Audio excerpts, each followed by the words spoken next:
It's getting hot in here, as Nelly would say, on Comic Book Canon!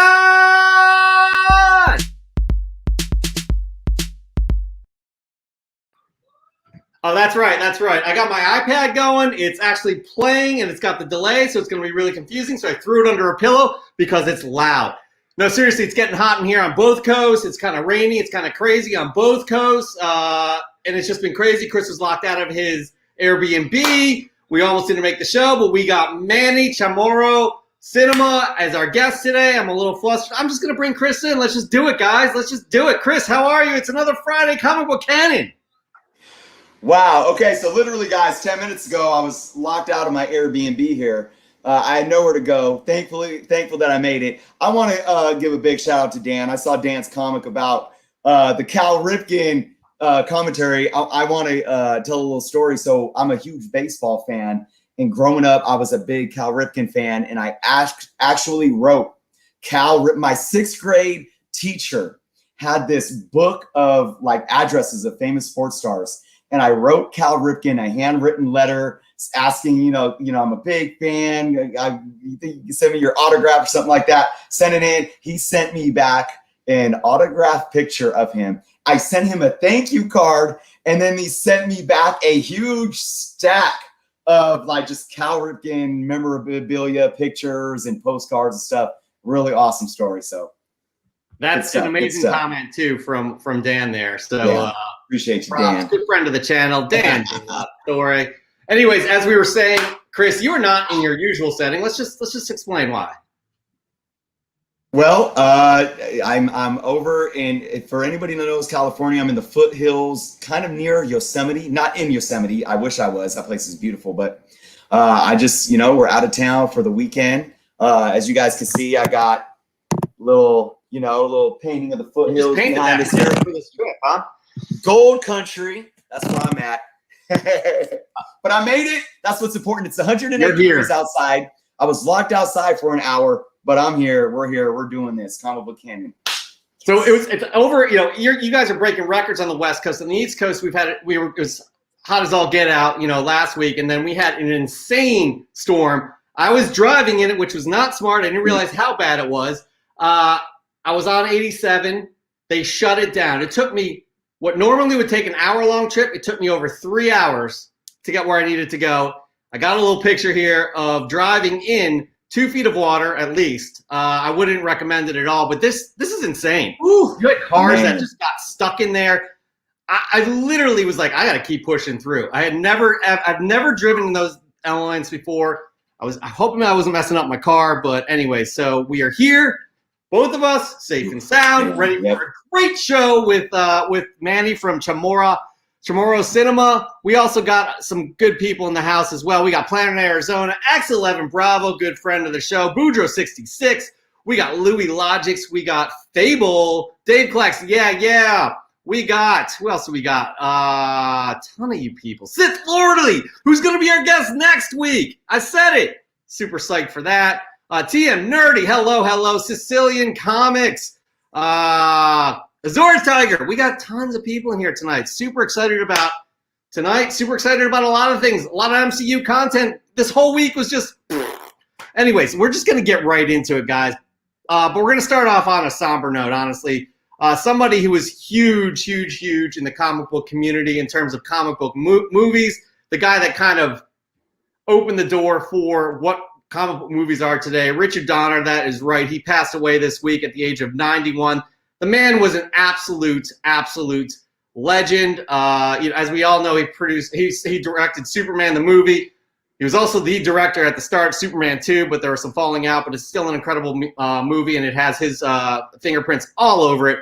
Goonies, Lethal Weapon. He produced X-Men with his wife. I mean, the guy, honestly, like he means a lot to me as a director, as a person who brought so many amazing pieces of work that influenced my life. And he was 91. He lived an amazing life, an amazing person. It's sad to see him go, but his legacy will live on. Chris, I don't know if you have any other thoughts you want to add to that. Absolutely, I agree with everything you said. Defined a generation. To see Superman on screen during that time set the stage. I remember being a kid watching those. I wasn't, back then we weren't sitting there being like, oh, look at this. Look at these horrible CGI graphics or anything like that. It's like what we saw was probably to us just as amazing as what kids see today when they go to the movie theaters and watch Avengers, absolutely. We wouldn't have, I mean, it wouldn't be what it is today without him. That's for sure. Definitely not. So rest in peace, Mr. Donner. You made an impact on many, many people in your life.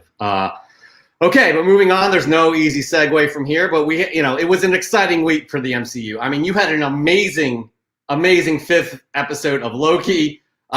We had Black Widow that was released today. I'm not sure if all of you have seen it. I have. Chris is still about to see it. I thought that was really well done.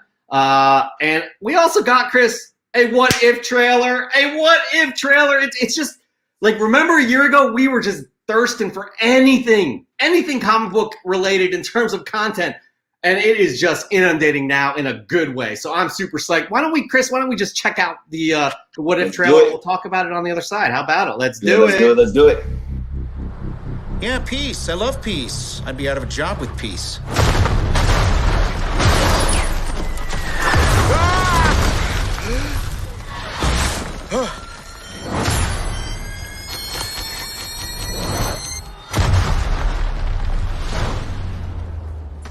Do we know each other? Time.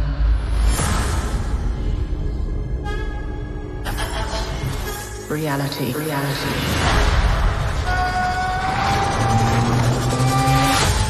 It's changeable.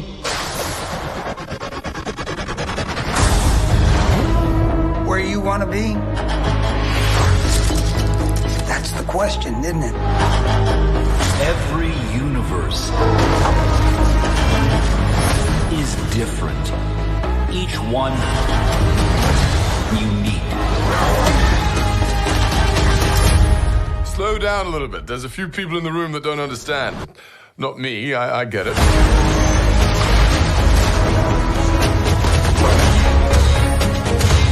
Who are you?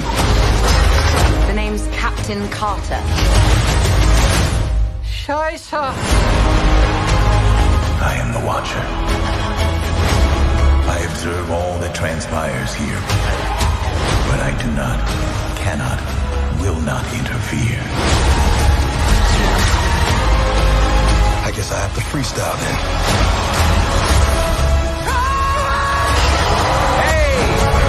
We have you outnumbered. A Ravager never flies solo. I said never flies solo. Is that some kind of catchphrase?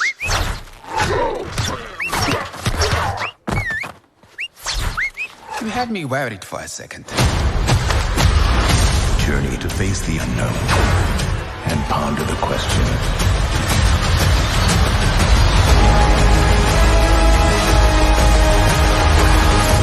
What if?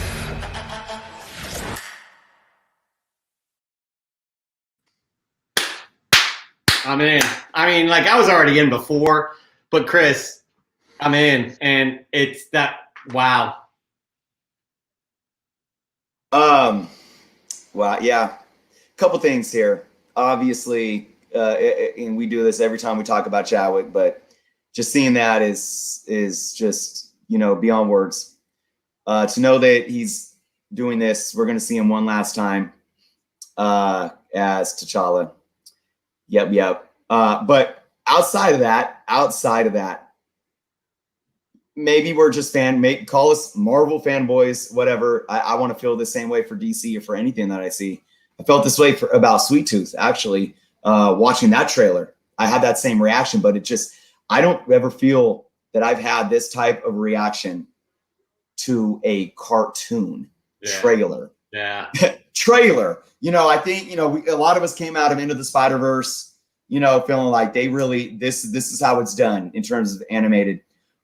This trailer has that same potential. And again, it just seems like after, going through what we've gone through with WandaVision, with Falcon and the Winter Soldier, taking in the different tones, then getting hit with Loki, and with where we're at with one more episode to go, I'm just like, I'm seeing this, and I'm just, again, it's like I want to cry every time I see the the song plays and the Marvel strip and the logo comes up before every episode. I'm getting chills talking. It's just like, it really, I mean, I don't know, man. I wish I could take a perspective on this outside of myself, so I can explain it from a third party perspective, but just being in the middle of it, in the thick of it, it's just like, this is freaking history, in my humble opinion.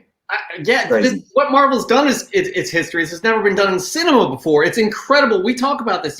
I don't think people understand how hard this was to pull off what they've done up until now, and they have been beyond successful, probably beyond what they thought they would be, right? And now we're getting into a phase, like it was before, it's like, oh, we're releasing these 3 movies this year. Now we're getting into a phase where we're talking multiverses. We're talking potentially like based off of rumors. Well, no, actually, no, it's fact, because Melina and Jamie Foxx are returning from other, as their respective characters from both of those Spider-Man franchises. We're looking into the multiverse. Now you have What If as another multiverse, because that's what it is. What if this one thing happened? How did it change, the course of history? You got Loki, that multiple time streams.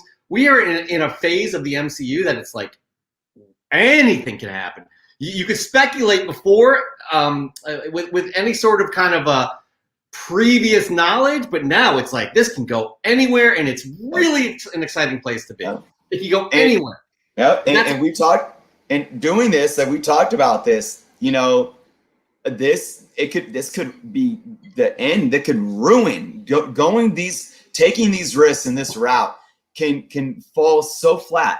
But here we are. It's like hitting us with surprises and making it work, and it's absolutely unbelievable. Yeah, 100%. Hey guys, that trailer looked way better than what I expected. I don't know if I had expectations. Like, honestly, I'm at a point where I just kind of wait and see what we got going on, and I don't feel like I'm underwhelmed. But anyways, this is kind of a perfect segue in terms of multiverse and people teasing some things with the next story. Chris, this one's all you, buddy. Go for it. Yeah, guys. Well, Wolverine, as we know him, Hugh Jackman, absolutely broke the internet this week by doing what? Almost nothing besides sharing a picture or two. Hugh Jackman retweeted this Boss Logic tweet of Wolverine claws, while at the same time sharing a picture of him and Kevin Feige. What does this mean? Well, this absolutely means that Hugh Jackman's returning as Wolverine, right? No, I'm just kidding. I'm just kidding. That's what everyone wants to think, though. So, look, you never know. You never know. What we do know is that, look, Hugh Jackman has built a relationship with Kevin Feige in the past. For those that don't know, Kevin Feige has always been involved in all the Marvel films, including the Fox films, the Sony films, as working on the production team as a producer on those films before even Marvel Studios was created. So he was always a man in the picture, building these relationships. The timing of it. If Hugh Jackman just shared or retweeted Boss Logic's clause and nothing else happened, okay, fine. If he maybe just tweeted this picture of, oh, look at me hanging out with Kevin Feige, even that, okay, but sharing them both, like, that's where I get it. I understand the reaction to this. It could mean something, or it could just mean nothing at all. And you just look.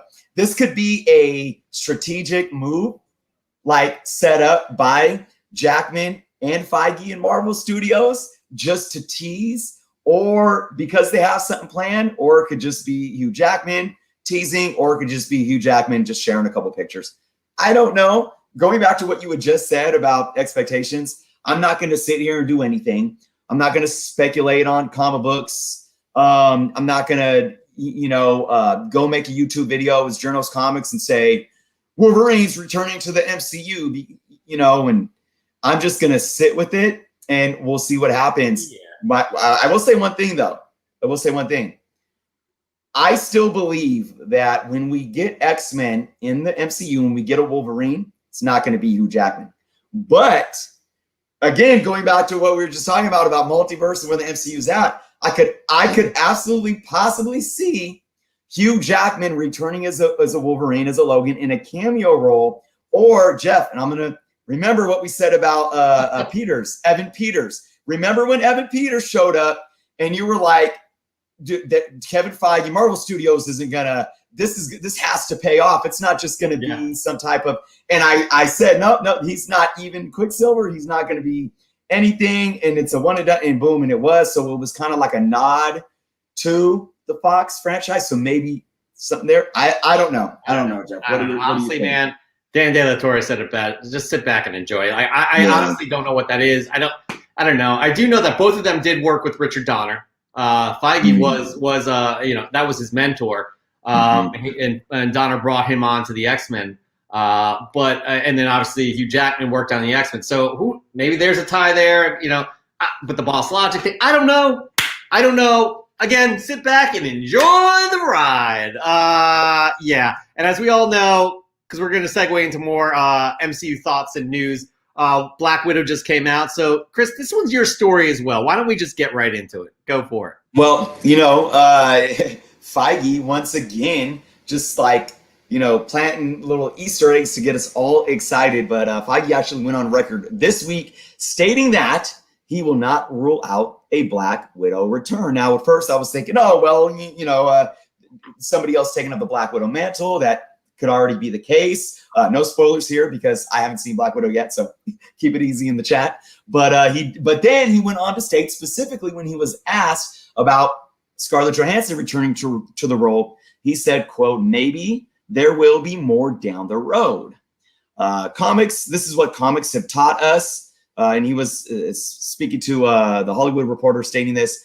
He went on to say anything could be the answer to that question, basically answering the question of could Scarlett Johansson return to the role of Black Widow. So, we've seen this before with Robert Downey Jr., even Chris Evans. There's been some chatter of just him kind of leaving it.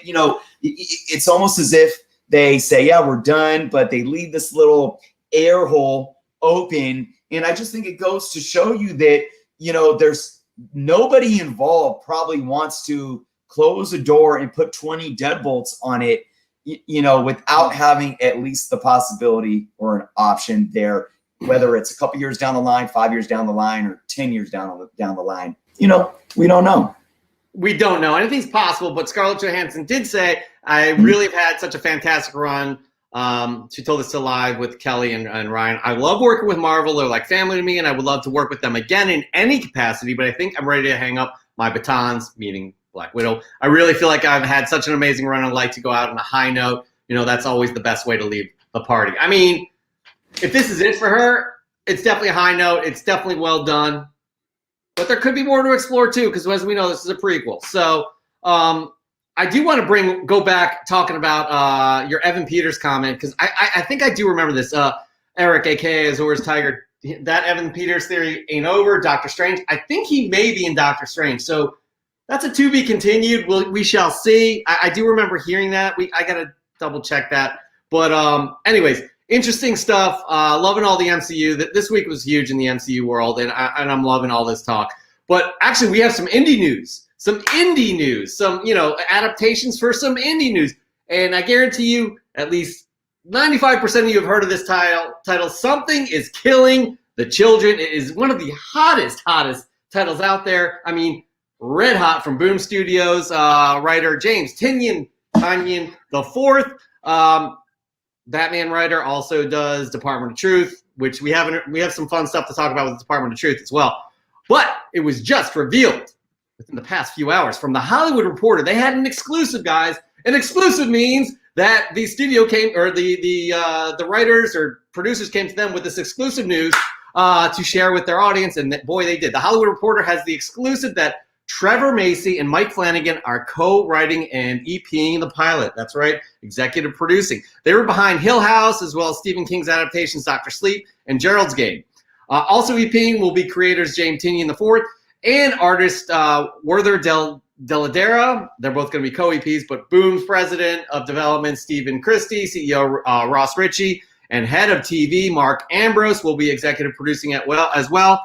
And this pilot is slated for Netflix. Chris, this is big. Again, this is a property, an original property from Boom Studios that is now being adapted. It is, and by saying this is red hot, that's an understatement with this book. Yes. So I'm traveling away from home in my Airbnb. I brought a Storefolio with some books. Love those. I love that. By the way, that's yeah. fantastic. These are awesome. The majority of books in here are Boom Studio books. It just goes to show you now, you know, a little context. It's been very hard for me to break away from the big two in terms of reading. Yeah. You know, but I'm picking up number ones of, you know, not just Boom, but you know, there's some other image stuff and a couple of other indies that I'm picking up, but mostly Boom. I will pick up Boom stuff at a number one just because I'm like, okay, I'm gonna get into this. And again, not because somebody's killing the children is hot, I need to speculate on it. It's because these stories are that good. They really are. And I haven't, quite honestly, I haven't read Something Killing the Children yet, although I did get the volume 1 trade for my son, but I want to read it too. So this is great.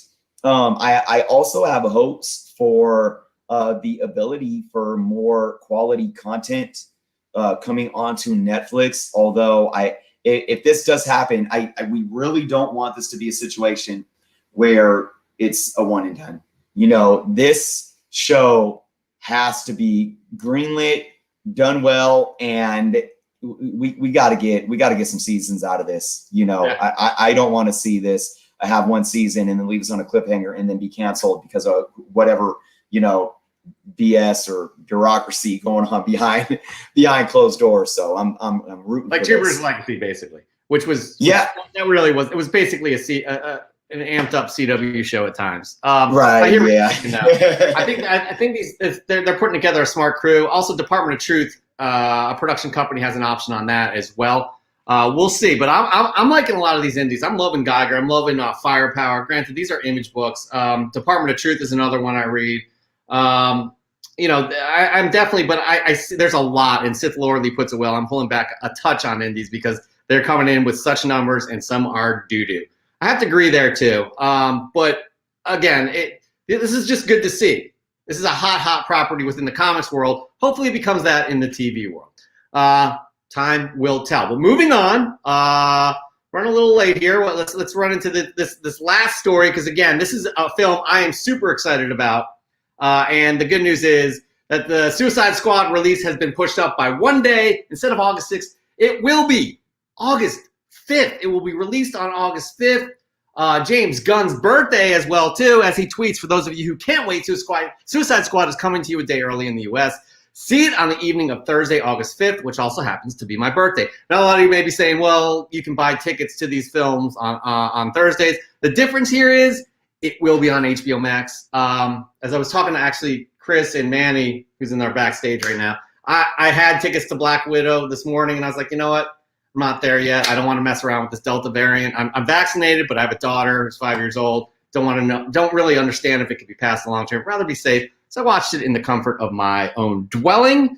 But that right there ends the news. I do want to say our good friend Dan De La Torre will be appearing on FaceTime.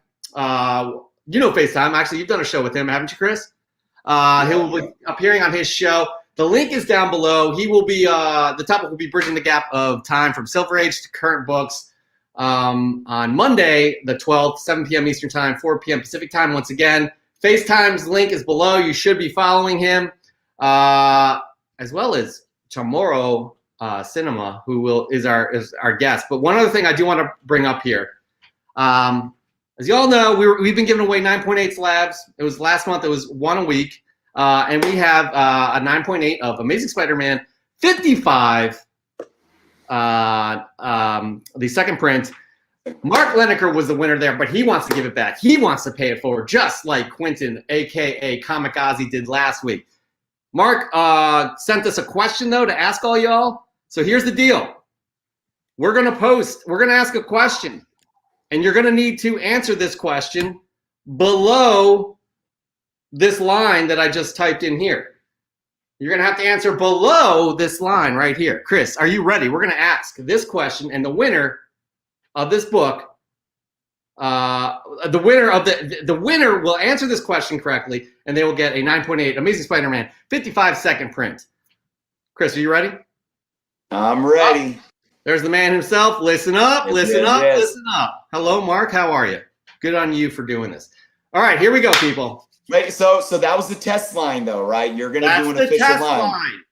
That's the test line. We're not doing that yet. Wait for the official line, everyone. Okay, here's the official line. I'm drawing it out virtually right now.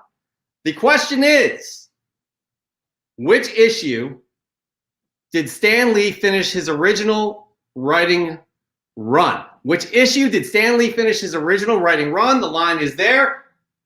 Testing 1, 2, 4 is wrong, Raylan Smith. That is incorrect. Let's see, guys. This should be an easy one. Mark actually was like, this is too easy. This is too easy. No. She-Hulk 1. No. Which issue did Stan Lee finish his original writing run on Amazing Spider-Man? I am so sorry. Oh, my God. That's terrible on me. Which issue did Stan Lee finish his original writing run on Amazing Spider-Man? Louis Lodge. Oh, no. It's Bravo X11 Bravo Comics. You guys all jumped in on that. You have won that Amazing Spider-Man 55, 9.8 slab of the second print of 55. I am out of it here. Oh, man, I am out of it. That is my bad. But you know what? It didn't put anybody back any differently. I just did not write it very well on there. So, X11 Bravo, we will be in touch with you. You are one of our regulars and good people of this community. We love you for what you do. Absolutely. You know what I'm talking about. All right, moving on, though. It is interview time. It is interview time. We have an amazing guest here today. That is right. Chamorro Cinema, a.k.a. Manny, is in the house. Now, he is one of the most positive members in the community. His channel launched covering trailer reactions, nerd culture, movie reviews, skits, sketches, improv comedy, monologues. However, he has recently been reinvigorated for his passion for comics, and he knows his shit. Please welcome Manny, a.k.a. Chamorro Cinema. Hello. How are you? Dude, I'm excited to be here. Thank you so much for having me on. We are excited for you being here as well, because not only are you just a wonderful personality, a positive dude, but you also have the best look going on with your DSLR shooting. You're the only guest we've had shooting on their DSLR. Oh, dude, it changed the game for me, for real, man. I kept buying different webcams, thinking, all right, well, maybe the Logitech, C922 will be amazing, and it is. It's a great little camera, but as soon as Canon released the EOS webcam utility, and I did not have to use the Elgato Cam Link, which is a great product. I'm not knocking it, but the lag was horrible. So now that I'm able to shoot directly from the camera into the computer, oh man, game changed forever. Looks absolutely wonderful. We applaud. Yeah, man, fresh and clean there. Top-notch production, and Chris and I will be looking into maybe upping our game.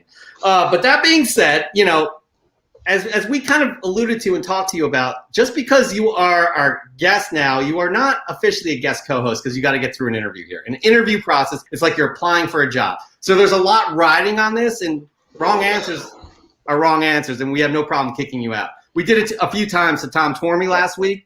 He made it. Poor Tom. He barely made that. He's here in the chat somewhere. He barely made that. So let's just start off just easy, right? Chamorro is, I looked this up. I was ignorant. I thought, oh, he says he's an island guy. He's from Hawaii. I was like, wait, whoa, I'm an idiot, because Chamorro is a member of the indigenous people of the Mariana Islands, including Guam, which your family hails from. Is that correct? That is absolutely correct. So my dad immigrated here at the tender age of 2 from the island to Sunnyvale, California, where I spent most of my formative years. So your father making big life choices at the age of 2. Good for him. Yeah, he was like, I'm out. I'm done. I ain't climbing no coconut trees for nothing. Right. Okay. Well, it's good to know you had a responsible father at the age of 2. And again, he brought you to Sunnyvale, where you grew up. Now, again, as I alluded to in the description of your channel, you kind of started off, because cinema, obviously, the name implies that you're, kind of you're kind of like into the, centering on films and things like that. But you did, growing up, you were introduced to comics. I believe you were into the X-Men cartoon, which brought you to a convenience store that led you to the X-Men cards, which was kind of your gateway to getting into a comic book shop and starting from there, right? Oh yeah, man. Yeah, the 90s were big for cards, comics, cartoon shows, everything featuring the X-Men, man, for sure. Yeah, so that got you in. And is it fair to say, during your younger years, your teenage years and early adult, you were kind of like collecting books on and off, right? Oh yeah. Yeah. But the pandemic hit and you kind of jumped back into it. And now by saying you jumped into it, you've jumped in just full body. You are underwater in a sea of comic books. Is that correct? Oh yeah, dude, it's insane. I had nothing on my shelves but action figures for years, and now I've got, I don't know, I think I got like 12 shelves full of floppies, not counting trades and everything, just from the last like 3.5 months of collecting. So yeah, I've jumped in both feet, man. That's quite amazing, because on top of that, you're a father, right? All of us are fathers here, and all of Chris has definitely gotten his kids into comics. My daughter's 5, and it's really like it's going well, I'd say, for me.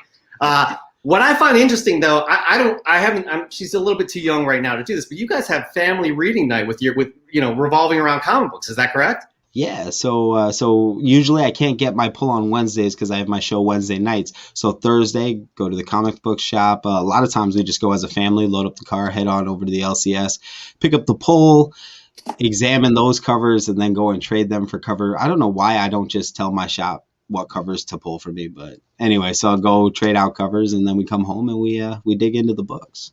That's fantastic. That's a good way to share, because you've gotten your wife into the books, but also your 2 kids as well. How old are they? My daughter is 5, and my son will be 1 tomorrow.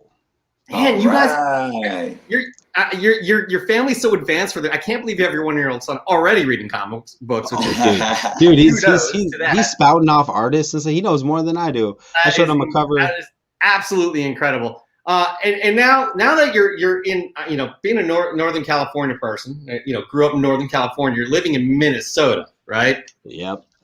So that's got to be an interesting kind of lifestyle, I guess.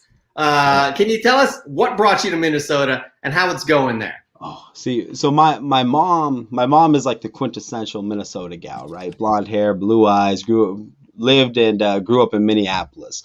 So she came back home to move here with my brothers. And at the time I was like, I was 15 years old. So I was like, oh, I know everything. I'm just going to go back to the Bay and I can couch surf for a while.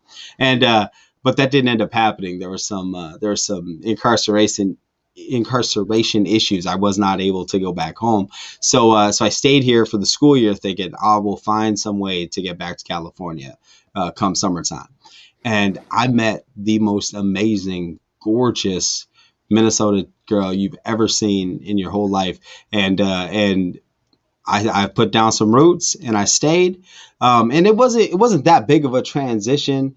I traded my Hellas for Ooftas. You know what I mean? Like it was just, because at first, you got to get used to the accent, right? It's like, come home on the phone, like stuff like that. And I was like, you know what though? E40 been talking weird since I was knee high to a bed bug. I can figure this out. So I navigated it. I put on some snowshoes and I walked through this messy terrain of life, and I'm digging it, man. I'm liking Minnesota now. I need to rewind a little bit here, because hella is definitely synonymous with Northern California people. I lived there for a little while. That is the one thing I take away. Also, people who are from San Francisco hate when other people say San Fran. I'll throw that out there as well.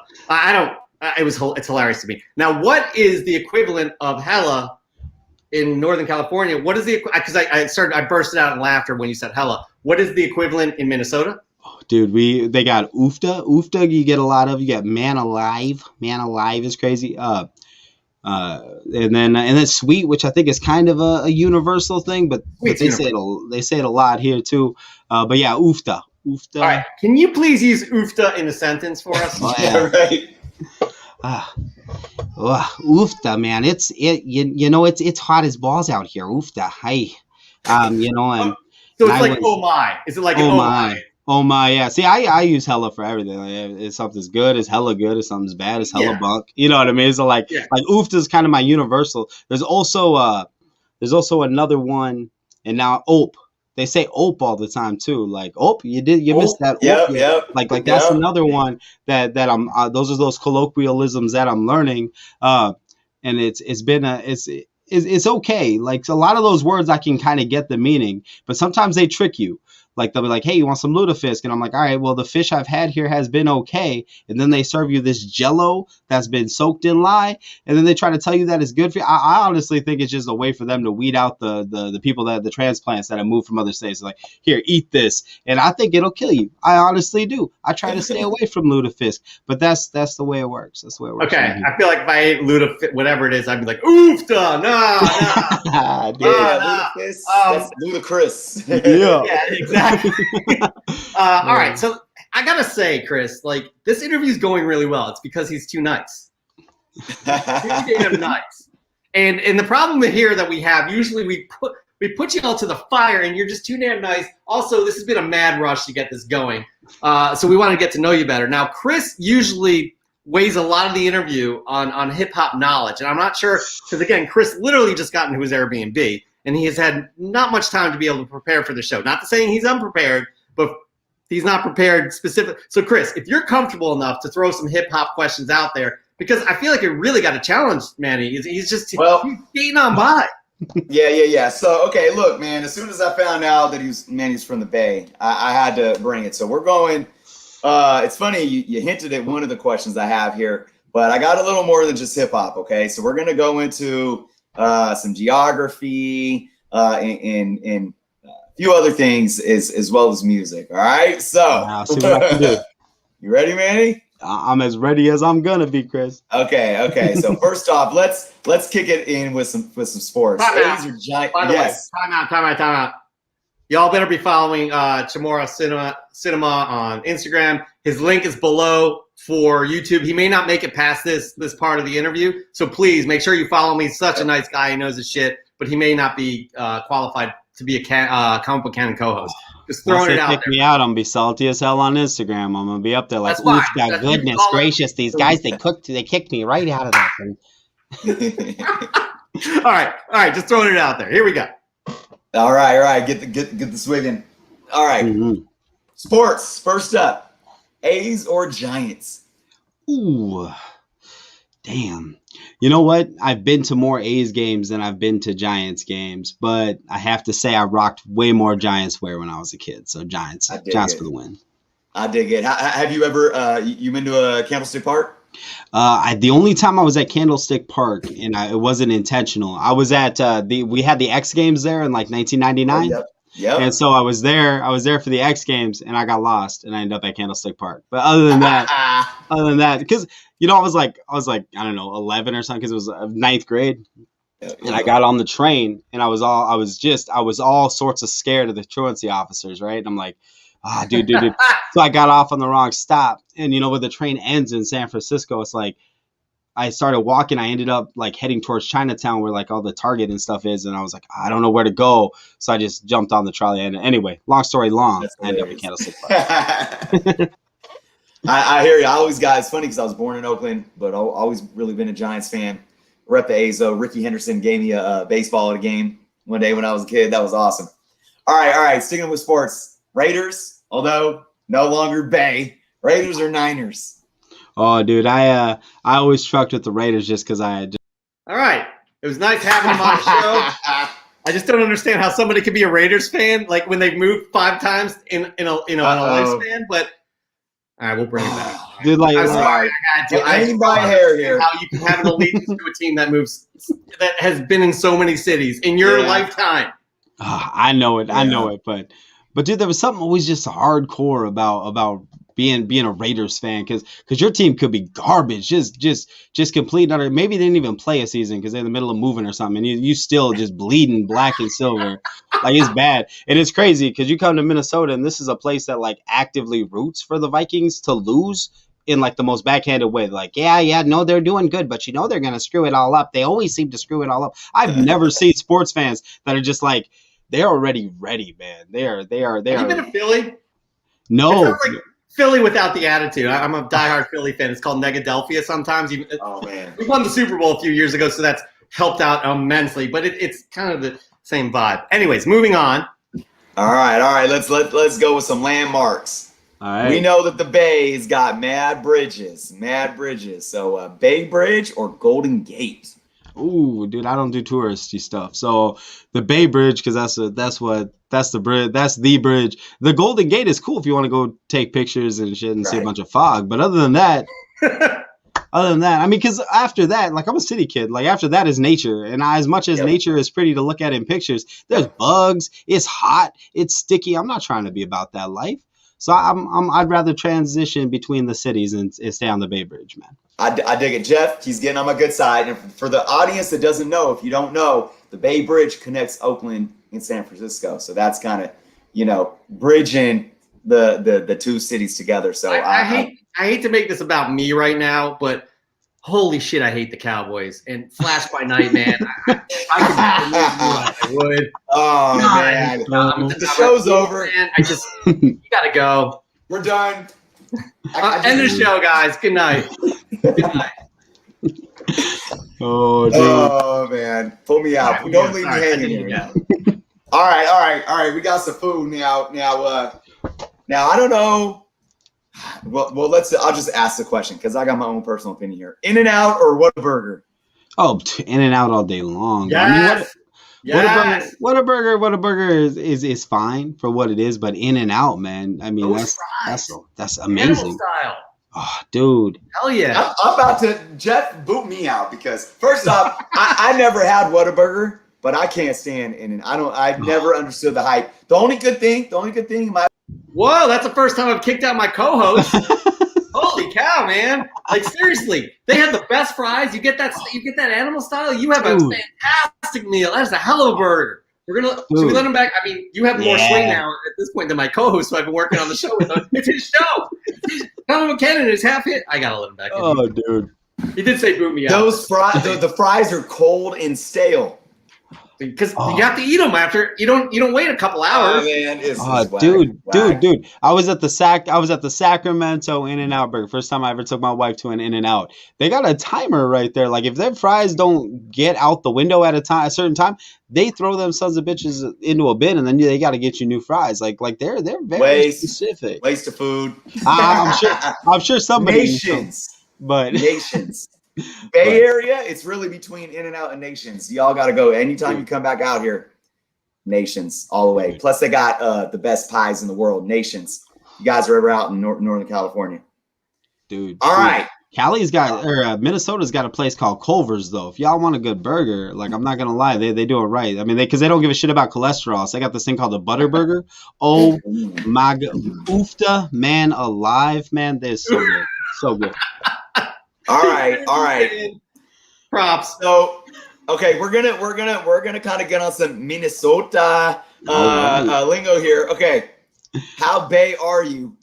This hanging on a limb here on this one. You got to answer this one right. Soda or pop? Oh God.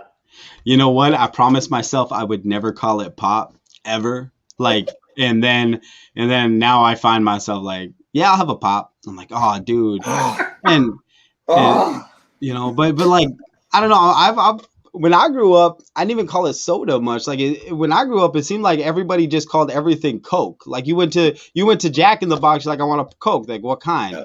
It was like, yeah, I'll take an orange Coke. Like it's just what we called everything. But I hear you on that for sure. All right, so you already talked about a little bit about this. So you may have a even completely different answer, but I had down Hecka or Hella. But now I know about this thing called Oofta. So I don't know. Maybe you want to throw that one in the mix, but I think you already answered this question here. Dude, I have to keep my Hellas, like I use Hella all the time, but I have to keep it on the DL because my wife's like, I hate that word. I hate that word. I'm like, I know, because like my cousins, they all, they're all younger and they're on Instagram. It's like everything is hella this or hella that or hella whatever. But so I sneak them in. It's like when you're cussing around a child, like I have to keep my hellas like under my breath.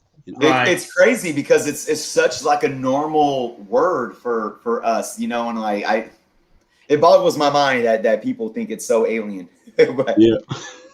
By the All way, right. X11 Bravo, you are not the only one. We love some Spine Ticks promotions there. Oh, dude. They are fantastic. You all should be following them. Their link is below. We're going to have Sith Lordly on next week as well. Oh, dude, it's the best of us. all All right, so we got to move this along, Chris. This is got to be the last question. All right. Well, we're here we go. Doing some music. We got some hip hop questions. Okay, we're gonna do some rapid fire here. Too short or E40? Oh, dude, that's bad. That's like a Solomon's choice. Cut the kid down the middle type thing. I'm gonna go E40 because I can vibe with it in the car and just roll no matter what. Not that you count with too short, but somebody E40. called that before in the comments. Yeah. All right. How about this? Okay, I know that was two Bay artists, but Hieroglyphics or Wu-Tang? Ooh, man, all right. I'm gonna go Wu-Tang. I'm gonna go Wu-Tang, and gosh, I hate to say that. It's just the skill in the writing, the comic book references, the pulling you into the. I don't know, man. I hate to say it, but I gotta go Wu-Tang. I gotta go it. All right, Hyro's my folks. Oh, so all right. Well, man, adios, guys. It's been fun. Station. All right. Here's the thing, Jeff. I'm gonna give it to him because I like how he brought in the culture that's recognized by Wu with comic books. Jizza, Liquid Swords, one of the most classic albums in history, in my humble opinion. The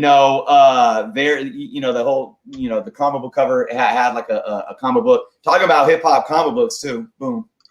All right, I'm gonna let him pass on that one. But he's skating on thin ice. Yeah. This one, last one here. You got to get it right. Oof. You ready? Yeah. All right, here we go. Tupac or Tupac? Oh, dude, this was tough. Because I can't believe you pulled that one out. It's Tupac all damn day, man. All day. Here's the deal, man. Like, you are the nicest guy. You honestly came in smooth with the interview. A lot of people are like literally biting their nails and but you pass with flying colors, and it's rare to see that, isn't it, Chris? Yeah, it sure is.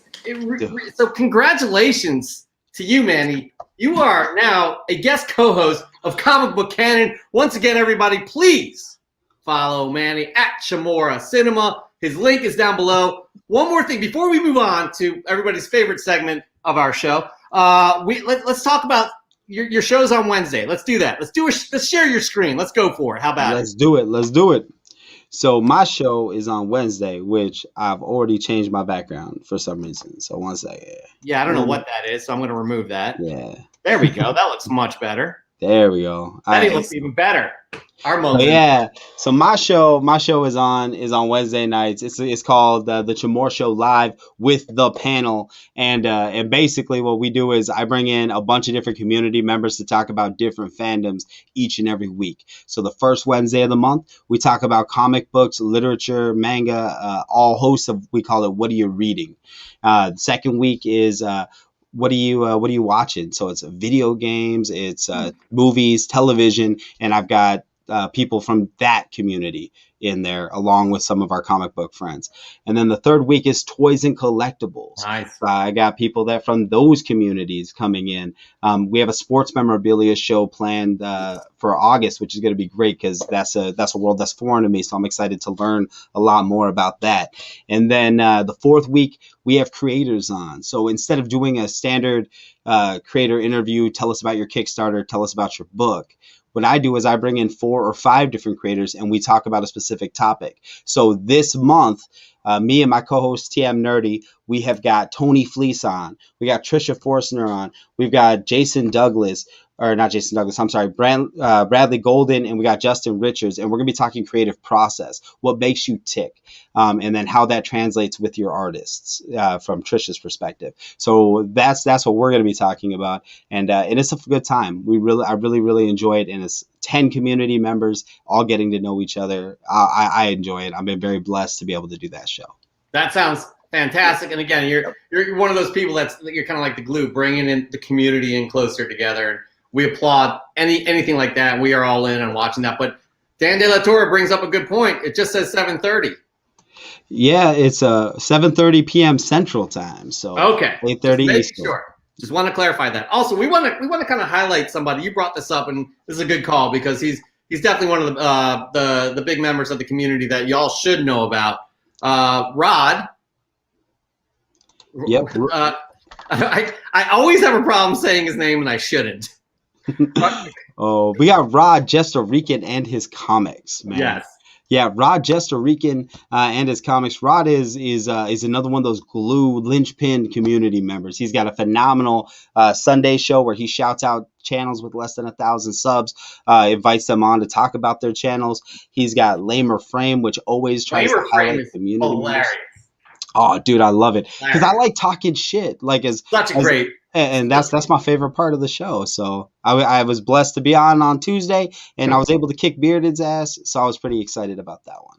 That's good stuff. All right, so y'all got to be following Rod. Yes, Rod is amazing. Rod is the man. That is he featured us one time too. Just a good dude.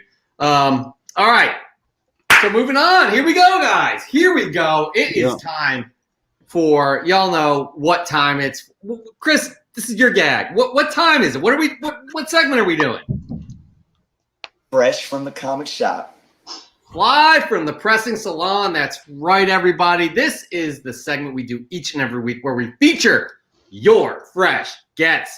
You guys send us your fresh gets on Instagram. You tag us, and you also use the hashtag FFTCS, and we will feature them on the show. But the stakes have gotten even bigger because we're starting to give away 9.8 slabs. We gave away one each week last week for a promotion with Whatnot.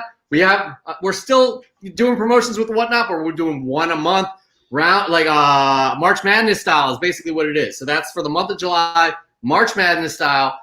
We had our winner last week, who will go head to head with our winner this week. Manny, you are picking the winner from this week, so you better take notes. We forgot to tell you in the pre-show, but yeah. You have to take notes. So get a pen and paper and pay attention because Whatnot is just doing us a solid. They love Fresh from the Comic Shop, as you guys do as well. We're just going to get into it. But first, before we do, you may be asking yourself what Whatnot is. What Whatnot is. Is that right, Chris? What Whatnot is? Well, Whatnot is? What is Whatnot? Whatnot combines the safe buying platform of eBay with the video component of Twitch. Their mission is to bring together collectors and enthusiasts to safely buy, sell, and connect.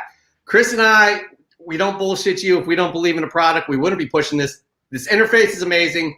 The capabilities that have are, it's literally watching eBay, right? But you have the person selling right in front of you talking about the products. And as you see, somebody here is going to win a Funko Pop in our little B-roll. You guys should be signed up. And if you use our link, which is right here, and it also is below in the description, you'll get $3 off of your first purchase. Now, here are the rules for Fresh from the Comic Shop. You must be signed up to Whatnot by using our link. Again, it'll give you $3 off your first purchase. You must follow Comic Book Canon on Whatnot. We have to verify you are on Whatnot if you want to win. Post a pic of your fresh get on Instagram. Tag us at Comic Book Canon. That's right, at Comic Book Canon. And use the hashtag FFTCS, and it's right there. You submitted each and every week. Now, you all get one submission. I know a lot of you send in at least 10 or so, which is great, but you're only going to get one that Chris and I will decide on, and we will go from there. Once again, this is like March Madness. Each week, you're going to have a winner, right? Week 1 and week 2 go up together. We'll ask the community to vote on between those two. They'll move on to the finals. Week 3 and 4 go head to head.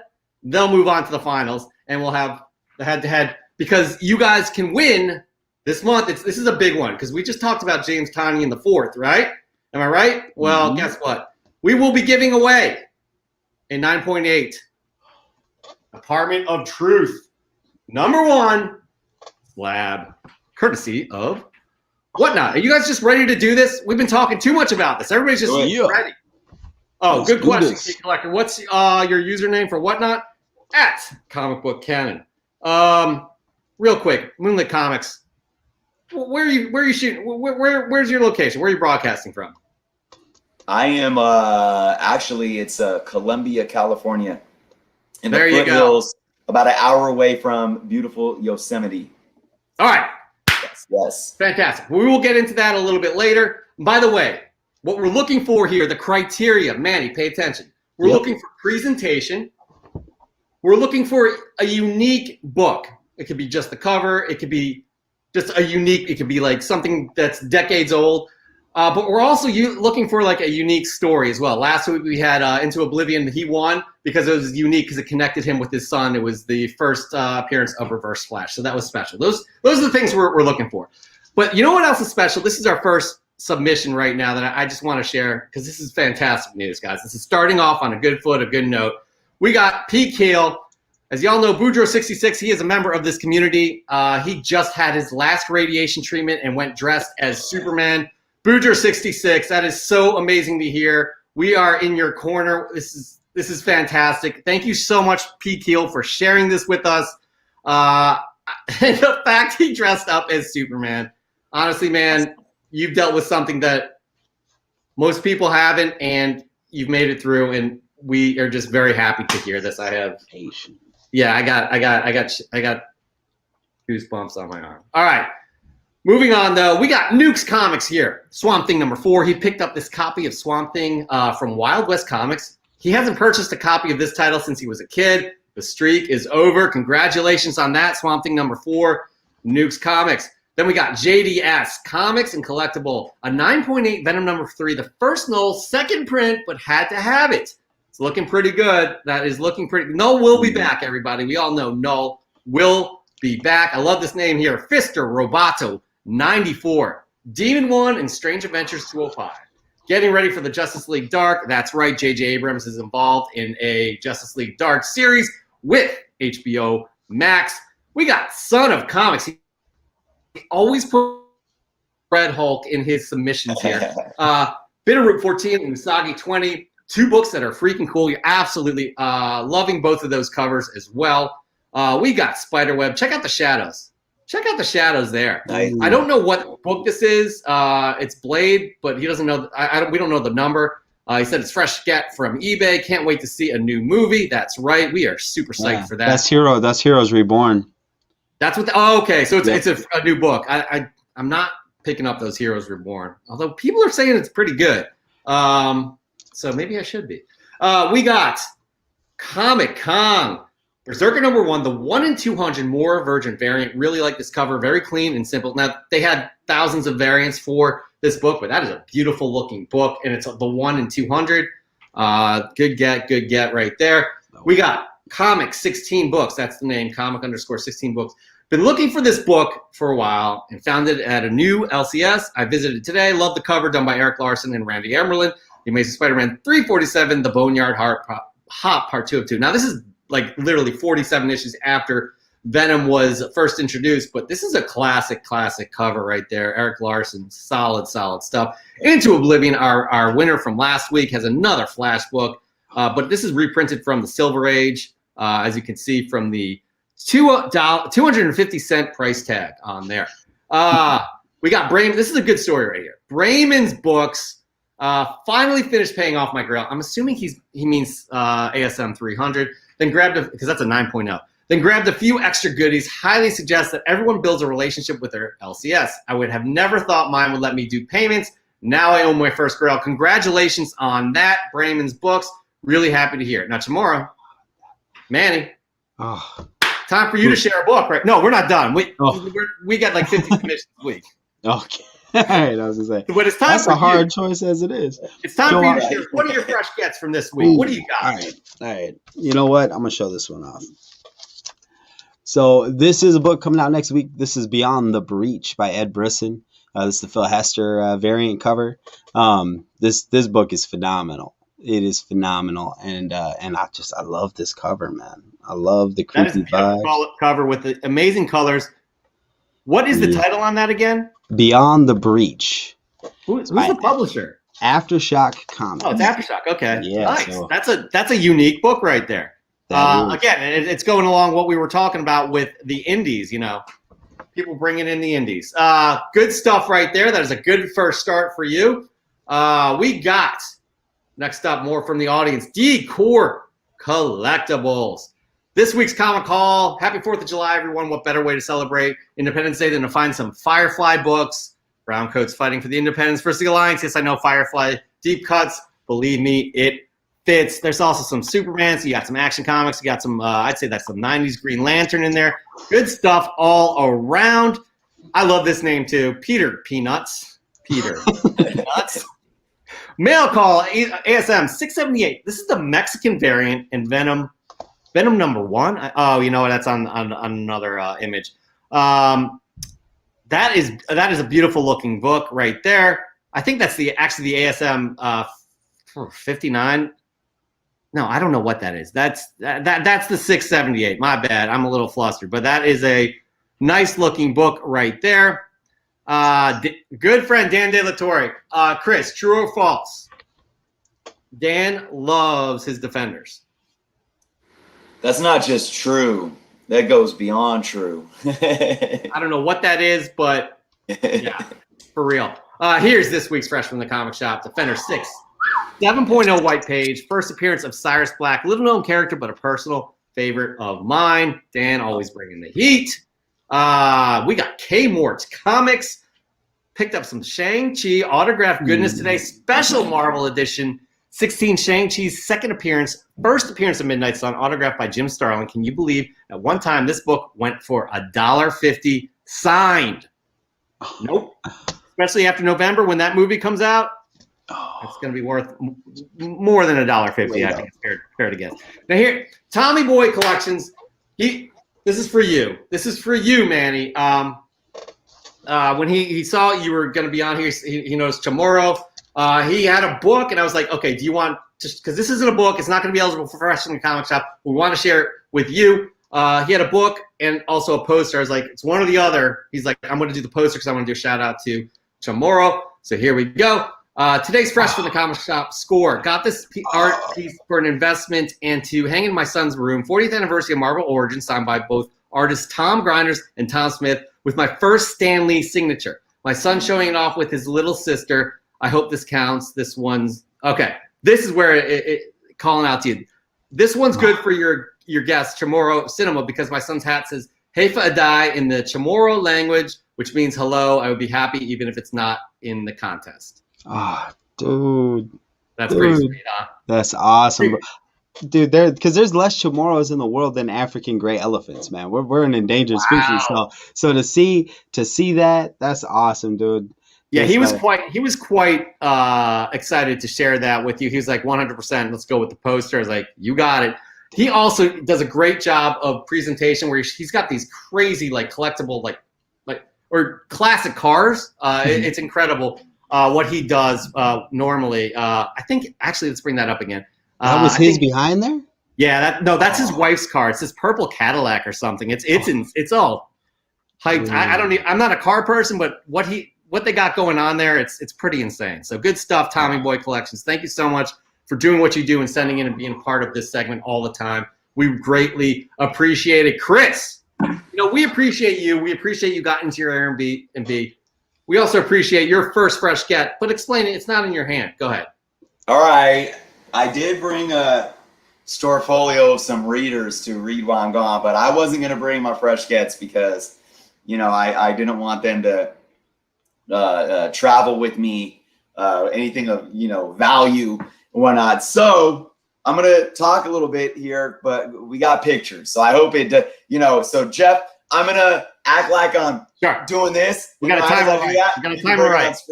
All right. So this week, which one are we doing first? Boom. Is it the first one that I guess that's the one we're doing first. This is the order you gave it to me in. What am I Okay, the supposed order to I do? gave it to you in. Okay, good. Sorry, Mandy. We're fighting in front of you. It's very awkward. I understand. It's all, you know what? It's quite all right. This here is Journey into Mystery, number 104. This is the second appearance of Enchantress, the original Enchantress. It might not pertain directly to what's going on in the Loki show right now, but that's okay. A lot of you know that I've been talking about, completing my Thor run, and although technically Thor Volume 1 starts at 126, it continues Journey into Mystery. So Thor 104, it was a really, really awesome price. It's a decent condition. You guys probably know me. I am always looking for mid-grades if they present well. And for a white cover, an early Silver Age book, I had to go for it. Yo, you've been bringing the Silver Age heat the last few weeks, and I applaud you. By the way, it is now pouring rain outside on the East Coast. If my power goes out, it's been great hanging out with you guys. Just letting you know. All right, moving on though, Chris. By the way, you plateaued. I think it's all down the hill for your other fresh cats. Oh, sorry yeah. Moving on, we got Comic Demon. Super late getting my Wednesday comics posted, so I guess better late than never. Here you go. He's got Red Room that he's got a ton of those Red Room books. Again, I'm not into the horror books, but a lot of people are liking that book. I think Azores Tiger is into it as well. I believe he said something about that. So those are some nice fresh gets there. Comic Demon. Good friend of the show, Dave collects. Yeah. Super Ultron, Batwing, Spec Master, Real Rude 6 Comics. That's what he calls him, is the Super Ultron Batwing Spec Master. I finally got my second copy of number 1 of Spider-Man 2099. And first copies of 2 and 3 to check out. Miguel O'Hara, Spider-Man 2099 is going to be big when he hits the big screen. He kind of already did, guys. He kind of already did Into the Spider-Verse at the end there with Oscar Isaac doing the voice. So we'll see. We'll see if he's going to be integrated more into the sequel for Into the Spider-Verse. But those are some great gets right there. Cyclonic Rage. Bangle, this is what he wrote. Bangle, never mentioned, and cheap first appearance. I guess we don't know much about nobody has really talks about the Bangle. I think that's what he's alluding to. I'm not quite sure. I love this cover though. This is a great looking issue right here with Bangle's got the size just on there. And here we go. Comic Ozzy. He was a winner, I believe, last month and paid it forward as well. He is always shooting just on point with everything he shoots here. We got some awesome Team Up Tuesday, Punisher Annual 2, the first fight between Moon Knight and Punisher. It's the first meeting of Moon Knight and Punisher. I'm loving that book. I can't see what's in the background right there, but again, it always ties into the book. He always thinks, guys, this is how you present your comic books right here on Fresh from the Comic Shop. Take a class from Comic Ozzy. He is on point. I think he's shooting with his DSLR as well. We got Super Crispy Comics. All right, Comic Book Canon homies. This is my favorite, Fresh from the Comic Shop yet. I met Luis from Kaboom Comics at the swap meet this weekend. He not only sold me this Thor 337, but also painted the Beta Ray Bill portrait you see in the back. That's really, really beautiful. I'm beyond thankful. If you have something you're looking for, please reach out to him. He has a lot of books, and most of the times he sends the shipping box with an awesome portrait of our favorite heroes and villains. Thank you, Kaboom Comics. Oh, and I don't care if it has a chip off the top corner. I really never thought I'd come across this book in my price range, and it will never leave my personal collection. Those are the stories you want to hear, guys, for Fresh from the Comic Shop. That's what we like to hear. That means something to you, on top of the fact that's an incredible portrait right there of Beta Ray Bill. That is beautiful. So good stuff right there. Super Crispy Comics. Good stuff. All right, guys, this is my first fresh get of the week. I've been waiting for a shipment from TFAW, Things from Another World. They are usually an amazing comic distributor or comic shop, online comic shop. They do a good job, but they've been having problems with FedEx. They're in Portland, Oregon. They were dealing with that heat wave. Their air conditions went down. Anyways, but I finally got my shipment, and this is an Art Germ variant of Batman 108. It's foil. It is just absolutely stunning. Ooh, I'm loving this. That's a great cover. Cover right there. This was 2 months ago. Finally got it on Monday. So, but I'm loving this cover. Art Germ is one of our favorites. Chris and I are loving us some Art Germ. Yep. So that is my first fresh get of the week. Moving on, guys. We got a lot of submissions. It's just good chatting with Manny. You're just an easygoing dude, and we're happy that you're here. Moving on, we got MCats910 with the Secret Wars #3, first appearance of Titania. But guys, we want more description from these books. Tell us more what it means to you. Here we go. I'm happy to report. Remember Tishu, #1, he said, again, my entry didn't make it in. He emailed us. We got it straightened out. Here's his first fresh from the comic shop. With the addition of the Marvel Superheroes 13, my Marvel birthday run is complete. Only took me 53 years. Congratulations on that. And congratulations, Tishu, on getting your first fresh from the comic shop entry in. We will see it going forward. We figured it out, guys. We figured it out. All right, we got good friend of the show, Serge, aka 080879 lines. Say that. That's literally his handle. Robin book with a Joker painting on there. I'm not sure which Robin book it is, but that's early 90s goodness when I think he had his first series ever, and he was a character for over 50 years, 55 years or so. And you got that Heath Ledger portrait with Batman in the background. Pretty sweet stuff. Serge, let us know what 080879 lines is all about. That is a long handle. Chef R.D. Harris. By the way, Chef R.D. Harris, you have some delicious looking food on your Instagram account. Bunch of X-Men ones right there. Loving that. I'm sure you are as well. That's the Jerry Dugan reboot there. Not reboot, but it's the new series. I can't stand how why can't we just continue on with the numbers, guys? Why? Yep. Talk to me. And now, Manny, it's your turn. Your second fresh get of the week. What do you got? Oh, I feel like I should reach back and grab something more showy, but no, this is actually probably one of my favorite series right now. Swamp Thing, issue number 5. Clean. Dude, isn't that pretty? Swamp Thing, issue number 5. I'm loving this book. Ron V is absolutely killing it, bringing us back to those Alan Moore days of Swamp Thing goodness, that existential horror and existential dread. Not leaning too much on gimmick, just great characters, great writing, and a phenomenal story. Love that book. Hey, here's the thing. Chris and I get called out for not enjoying, always shitting on DC, and we are big time proponents of DC. We grew up with those characters as well. I lean more towards Marvel, but here's the deal. It's absolutely standing, right? I didn't get that cover. That's cover B, right? Yep. That's cover B. I always shoot for the cover A's on this, but that series is awesome. That series absolutely is awesome. I'm really glad you picked that one up. It's a beautiful, gorgeous looking cover as well. I've never been into Swamp Thing. My local comic shop manager's like, yo, check this series out. I don't know. I have read a Swamp Thing book before, but I've never collected the series. And I know it's only a 12-issue run. Am I right? Yep. It's really good though. Really, really good. All right. But you know what else is really good? All these other submissions here. We got Heroes Reborn Comics. Another fresh get from my local comic shop, Royal Collectibles. Guys, that's my comic book shop as well. Thanks, Mike and Jay.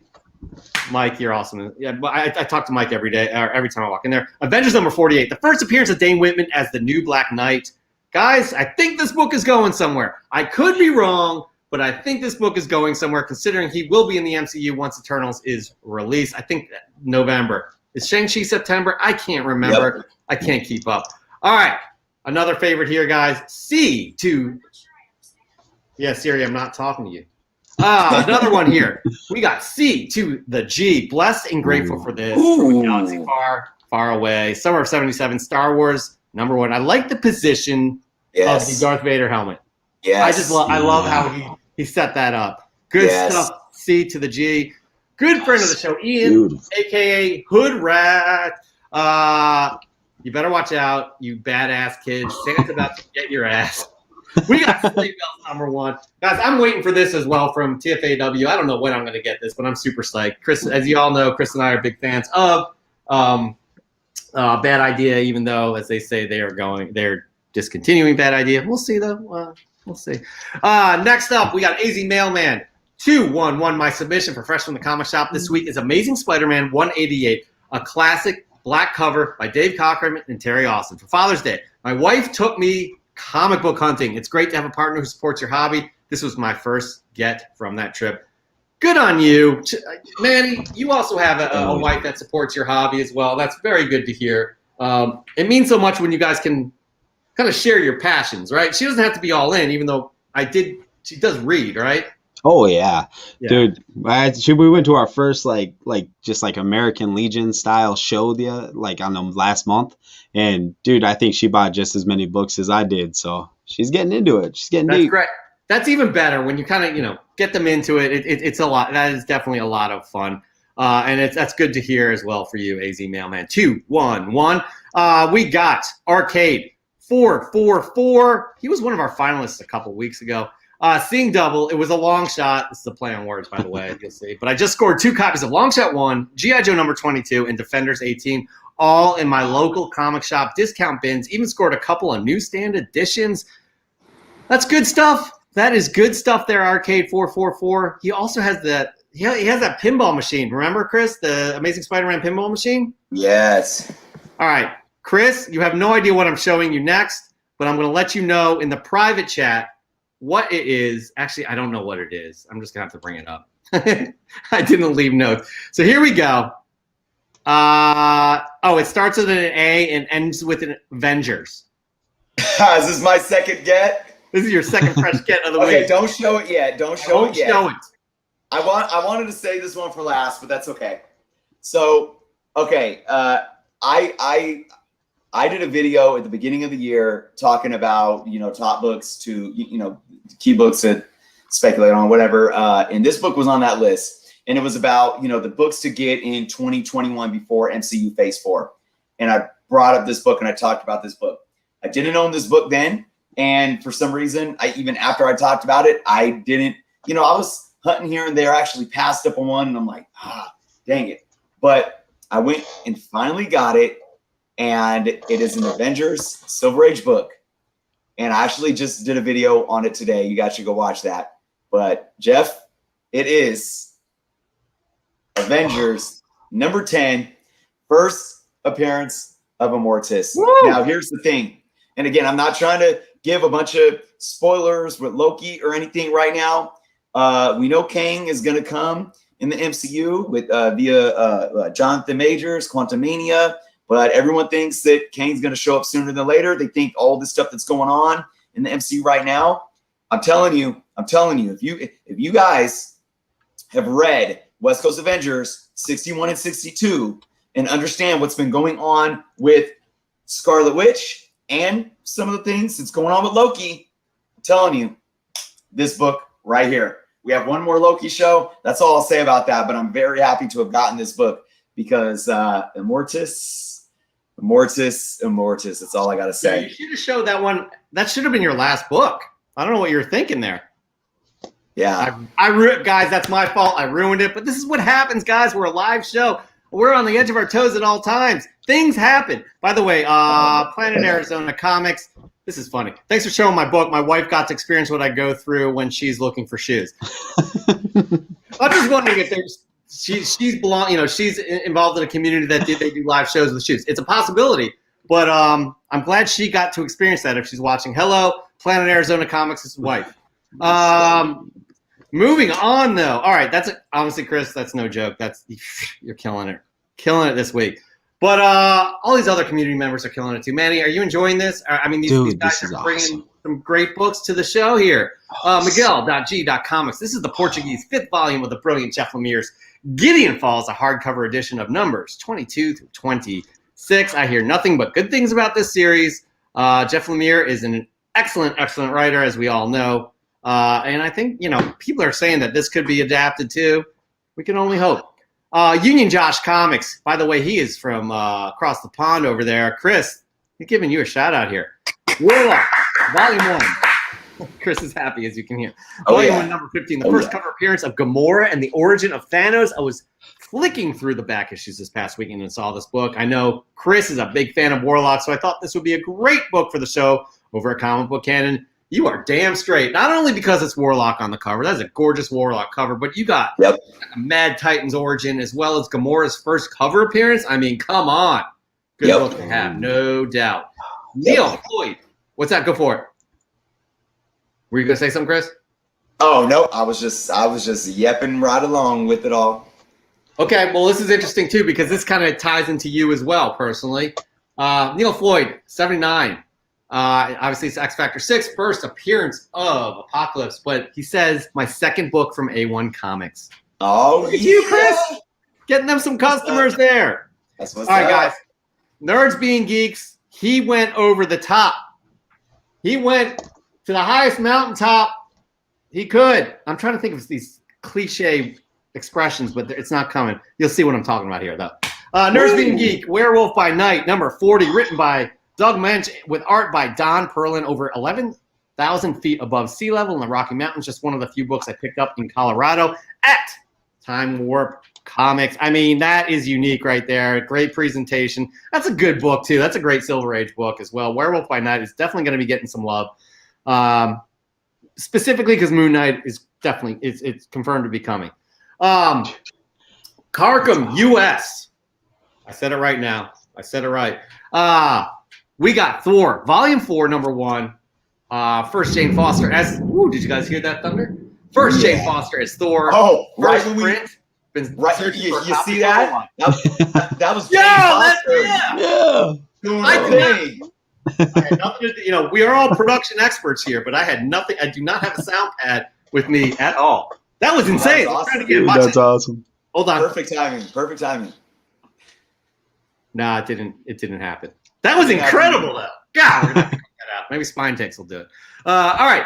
Hey, it's my turn, guys. My second fresh get of the week. Yeah, this is another TFAW delivery. Guys, as I said, I am loving Firepower. Y'all should be collecting. It's Robert Kirkman. A lot. He can be divisive. People may not like his work at times, but I'm a huge Walking Dead fan, but I love this book, Firepower. This is issue 12. Normally they don't have any variants or anything like that, but for issue 12 they went all out. It's an anniversary issue of sorts. This is the McFarlane version, the McFarlane variant cover. So I just you heard that. I know y'all heard that. Yeah, so I'm just loving this cover right here. I'm a little distracted because I'm wondering if I'm going to lose power. I'm not going to show my third fresh get, and I haven't been excited about my fresh gets for weeks. This one I'm super excited about. So I'm just cliffhanger. If you lose me, Chris, just run with the show. All right, moving on. We got, y'all ready? Back at it with all your wonderful fresh gets. Listen, here's the deal. Cover Junkie Comics loves his Doctor Doom. He loves his Doctor Doom, and that shows in this book right here. What if, number 18, what if the Fantastic Four battled Doctor Doom before they got their powers? Another Doom cover for the best segment on YouTube. We greatly appreciate that. Cover Junkie Comics, we appreciate you as well. That is just a great what if cover. That's got to be early 90s. It's $1.25 price tag on that book. So definitely, gosh, I can't wait for the what if series. Great. There's another one. Another great handle here. Word Bubble Collects Electric Black #1 second print AMKM. That is metaphorical store exclusive. I don't know what any of that means, but it's a nice looking book right there. We got good friend Matt Stadge. It's been a while since I hit the LCS. This is just a small sample of what I had waiting. You got that Gleason Black Panther variant, gorgeous Venom 200 variant, and Hulk Time of Monsters. I guess that's the story about the first Hulk. I have not read that, but I am interested. Maybe I'll wait for Marvel Unlimited. We have next up, Disney Family Collectibles. Sweet mail call and a local buy. Got to have my Disney exclusive from the Avengers Campus. I'm wondering if you live near in a Disneyland there and you're able to visit Avengers Campus. Would love to hear what your thoughts are. I hear nothing but great things about it. But this was being sold, I think, on the campus. This is also in your local comic shops as well. All right, moving on. I'm loving this. I love this right here. Comic Noob, you know how it is when you have that book, you will always pick up Iron Man 128. I mean, that's just a classic book. with a classic story. Fifth copy. It's his fifth copy now, and an upgrade to his Amazing Spider-Man 150. Nice pickups there, Manny. This is your third fresh get of the week. What do you got, buddy? All right, so I guess I'm gonna keep on with the horror type books. I got Nice House on the Lake, issue number 2. This has been a great read. With this one, there's like it's like a script or something for like big chunks of pages, and normally I'd be like, that's I don't like that, but it works in this. It's kind of like when Hickman started putting all that infographics in on X-Men. Like for some reason, it just works. So I'm really, really digging the mystery and the just every time there's a reveal in this book, man, my jaw hits the ground. So Nice House on the Lake, Tynion just killing it. Loving that book. Yeah, is it fair to say that Tynion is just absolutely on fire? Anything he does, it's hot. Yeah, it took a little while to get into his Batman run, but yeah, no, everything else just amazing. I have a feeling we'll look back on this Batman run 5 years from now, and it will be one of the iconic runs. And again, it does seem like he's throwing shit to the wall to see what sticks with all these new characters, but I really think that some of these characters will stick. Obviously, Punchline is there. So we'll see. We shall see. All right, moving on though. We got our, Mark Leneker, who gave away his 9.8 ASM 55-second print. SLAB, he has another book right here. This is looking nice.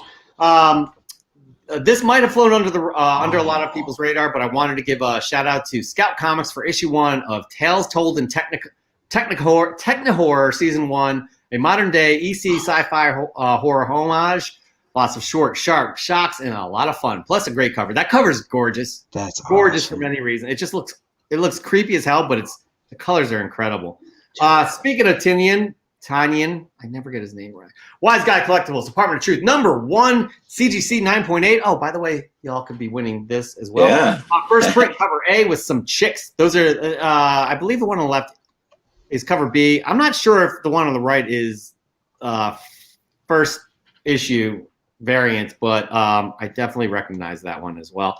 I do like this cover. I really like this this name as well. Thanos Wins with a V instead of an A.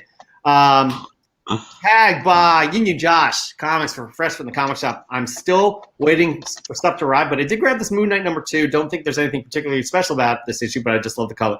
Yeah, the covers on this run are incredible. I agree. That cover is outstanding. All right, this guy kills it each and every week.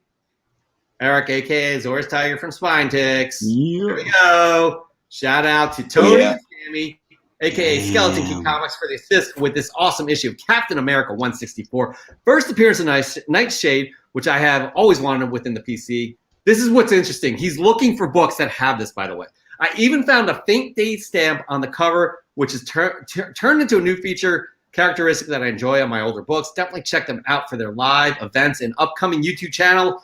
That is Skeleton Key Comics. Y'all should know who they are as well. Definitely amazing members of the community.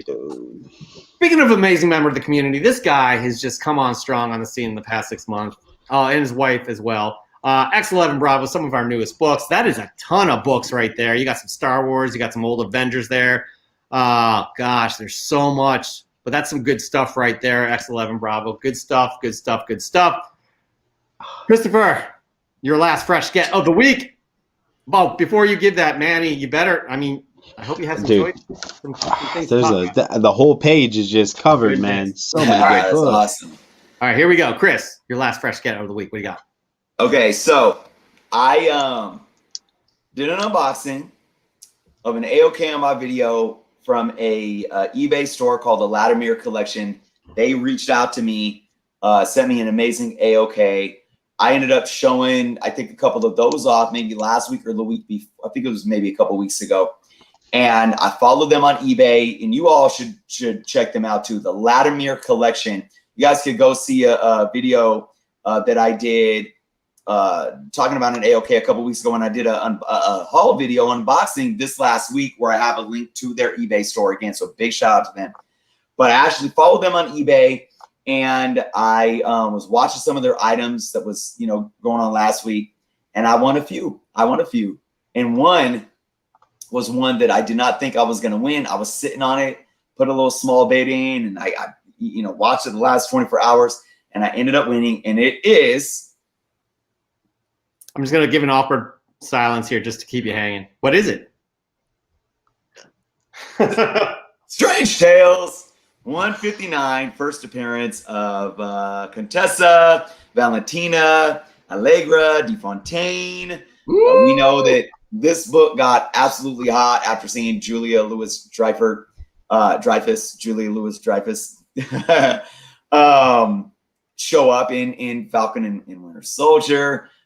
This book is absolutely beautiful. If you could see on the top cover, though, there's about 1.5 inches chip missing. But other than that, like this book, if it wasn't missing that and didn't have a little bit of a chip ding down at the bottom corner, this book would be like at least an 8.0.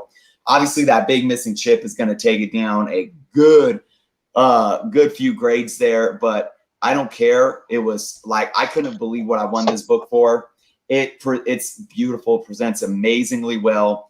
And I'm just very happy to have gotten it. And I'm very happy to have gotten it by supporting Daniel and his team over at the Vladimir collection. So very, very happy. Like I said, guys, I didn't think, I was like, so I don't know about you guys, but me, like, I'll bid on stuff knowing that I won't win. I'll just play around with it, like see how high I could get, like, then I'm just like, okay, yeah, whatever.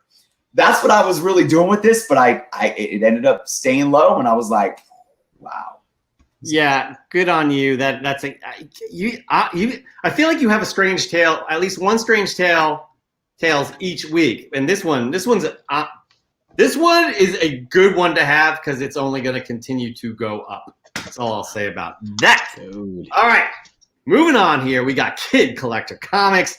This is his, as he says, this is his second entry for Fresh from the Comic Shop. He's got tell you what, it's good timing with that Something is Killing the Children cover up at the top right. You got your Ghost Rider 28 with the Midnight Suns. I could think some Ultimate Fantastic Fours. You got Secret Wars.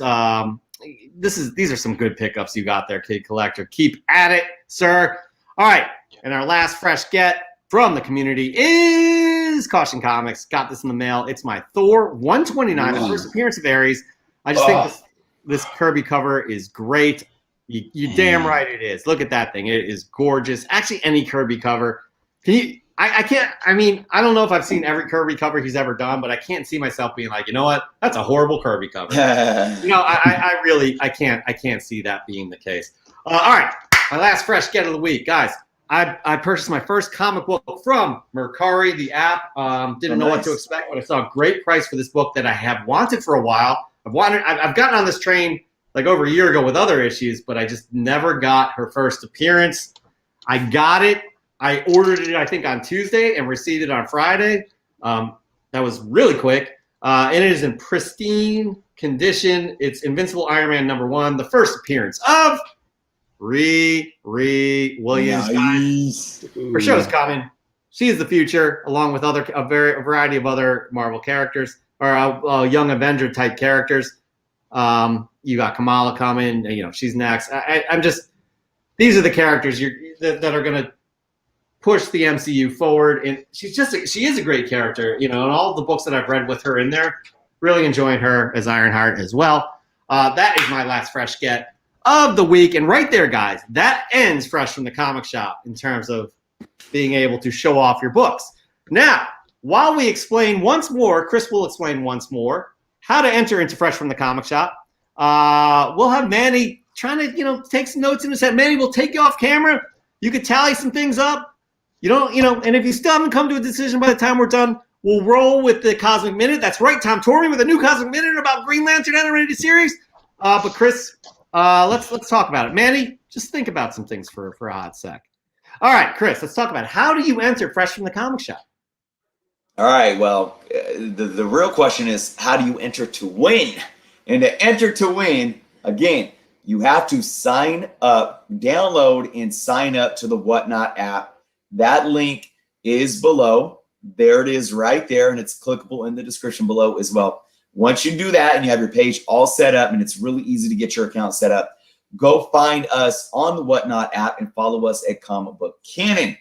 Once you do that, you follow the same protocol that you do every week by submitting your fresh gets. You head over to Instagram, take a picture of your hot book that you picked up, tag us at Comic Book Canon, leave the hashtag FFTCS, and you're good to go.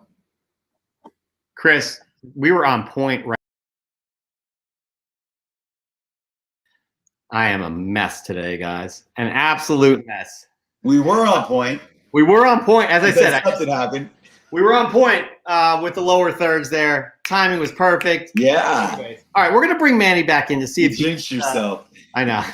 I got too cocky. To see if, if how he's feeling, if he wants to make a call right now, if he needs more time. Now, Manny, how you feeling, buddy?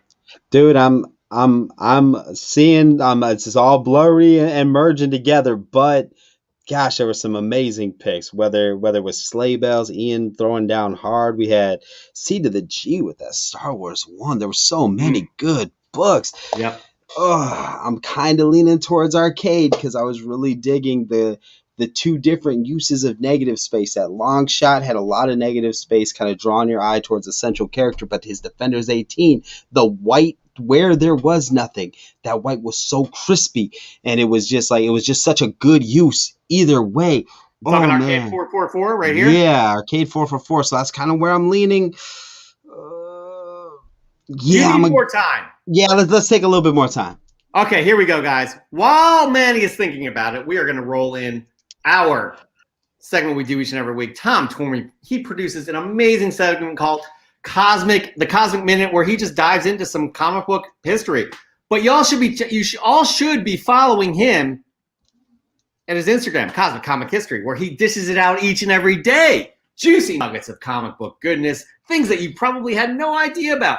Please follow him. He was our guest last week. He's an amazing human being, and he does the Cosmic Minute each and every week, and that includes this week talking about Green Lantern animated series. Check it out. Green Lantern, the animated series, first aired on March 3rd, 2012 in the United States and ran for a total of 26 episodes before its untimely cancellation. Close to 10 years later, and fans are still yearning for more episodes and more information about the show's abrupt end. Green Lantern, the animated series, was show developer Bruce Timm's first endeavor into CGI animation. You may recognize the name Bruce Timm as he is the mastermind behind the DC animated universe, and such shows as Batman, the animated series, and Superman, the animated series. And although Green Lantern, the animated series, shares a similar name, it is not considered a part of the DC animated universe. The show itself was sleek and well written, with complex storylines and character development. Unfortunately, the axe fell on the series in 2013 after only one season. But why? Some blamed Cartoon Network executives who reportedly were unhappy that girls were watching Young Justice and Green Lantern and not their target demographic. However, the most plausible explanation behind the show's cancellation was the critical and commercial failure of the 2011 Green Lantern movie. Some people blame low toy sales for its cancellation, despite the fact that no toy line was produced for the series and only 2 maquettes. The toy line in question didn't belong to the animated series, but rather the 2011 Green Lantern movie, whose toys were still clogging up shelves all across the country. Will we ever see a revival of the Green Lantern animated series? With HBO Max's announcement of a live-action Green Lantern core series, it seems unlikely. But Green Lantern fans don't give up, even in the blackest day. Tom, you're the best. That's fascinating. And I think it had everything to do with the failure of the Green Lantern film that they were like, you know what, we're going to move on. Granted, this was 10 years ago? Maybe a little less than 10 years ago? But just the management, the executive team with Warner Brothers, and it's just been garbage. It's been absolute garbage. That's my 2 cents. I don't know if you guys want to add anything there. I'm with you. No, I completely agree. All right, guys. Again, follow Tom Tormey, Cosmic Comic History. You will not be disappointed. We'll have a brand new Cosmic Minute next week. By the way, somebody did say the best minute on YouTube. Who was that? Arizona Comics. There you go. All right, Manny, you got a job. What do you got? I'm going to bring you up full screen so we can just see it. Your conviction. This is it. All right. I got to make a decision, and I gotta do it. I gotta jump in both feet. All right.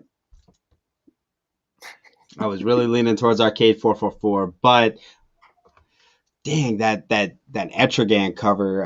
Was it Fister? Oh, I got you. Fister Roboto. Yeah, he had that strange in that Etrigan cover, man. I really, really like that yellow, the way it pops off the page. Oy.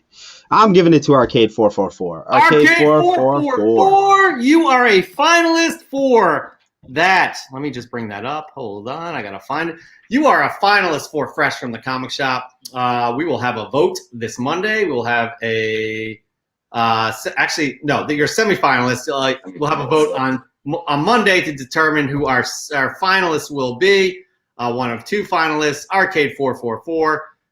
Good stuff, Manny. I know it wasn't easy. Thank you so much for putting yourself out there and making a decision. All right. Good stuff, though. Thank you so much for participating in Fresh from the Comic Shop. We'll have another great Fresh from the Comic Shop next week with Sith Lorley. We'll probably be bringing much in terms of, he brings indie heat, but he'll probably bring Star Wars heat. You know he will. All right, moving on, guys. Now I got to send him cash and Chamorro Cinema swag and stuff to try to make sure that I make it into the semifinals. Goodness gracious. Yeah, man. Yeah, it's not easy to cheat. It really isn't. We make it kind of difficult. But you know what? If you really want it, you'll do it. By the way, we'll talk on the side here about our how to send us some money. All right, moving on, though, because we do this each and every week, Chris. It is the top 10 hottest comics of the week based off of cover prices data. That is right, based off of sales data. The hottest comics of the week based off of sales data. Cover Price releases a top 10 list on Monday. Chris and I dive into that top 10 list on a Friday, but Chris gives his 3 most interesting picks from that list. Now, granted, by saying interesting doesn't mean that, like, these are awesome. They are just interesting, and Chris tells you why they're so interesting. Manny, are you ready for this? Are you ready for the top 10 hottest comics of the week based off of Cover Price to sales data? We're not sponsored by Cover Price, guys. We just use them as a kind of a tool, kind of like a stock market index. Here we go. Jeff said Cover Price is a tool. You heard him. Whoa. Turning my words around. Here we go, though. At number 10, we have Stray Dogs #1, the blank variant. Can you believe this? The blank variant. After all of those amazing covers, this makes it into the top 10. I don't understand. All of those homage covers of the horror films, I don't understand. I'm going off. I never go off like this, but I don't understand how this made it into the top 10. At number 9, we have Stray Dogs #5, the Friday the 13th variant, which this is exactly what I'm talking about. At number 8, Thor 6/17, the first appearance of Kid Loki. If you guys are not watching the Loki series, you have no idea why this is in there. It's awesome.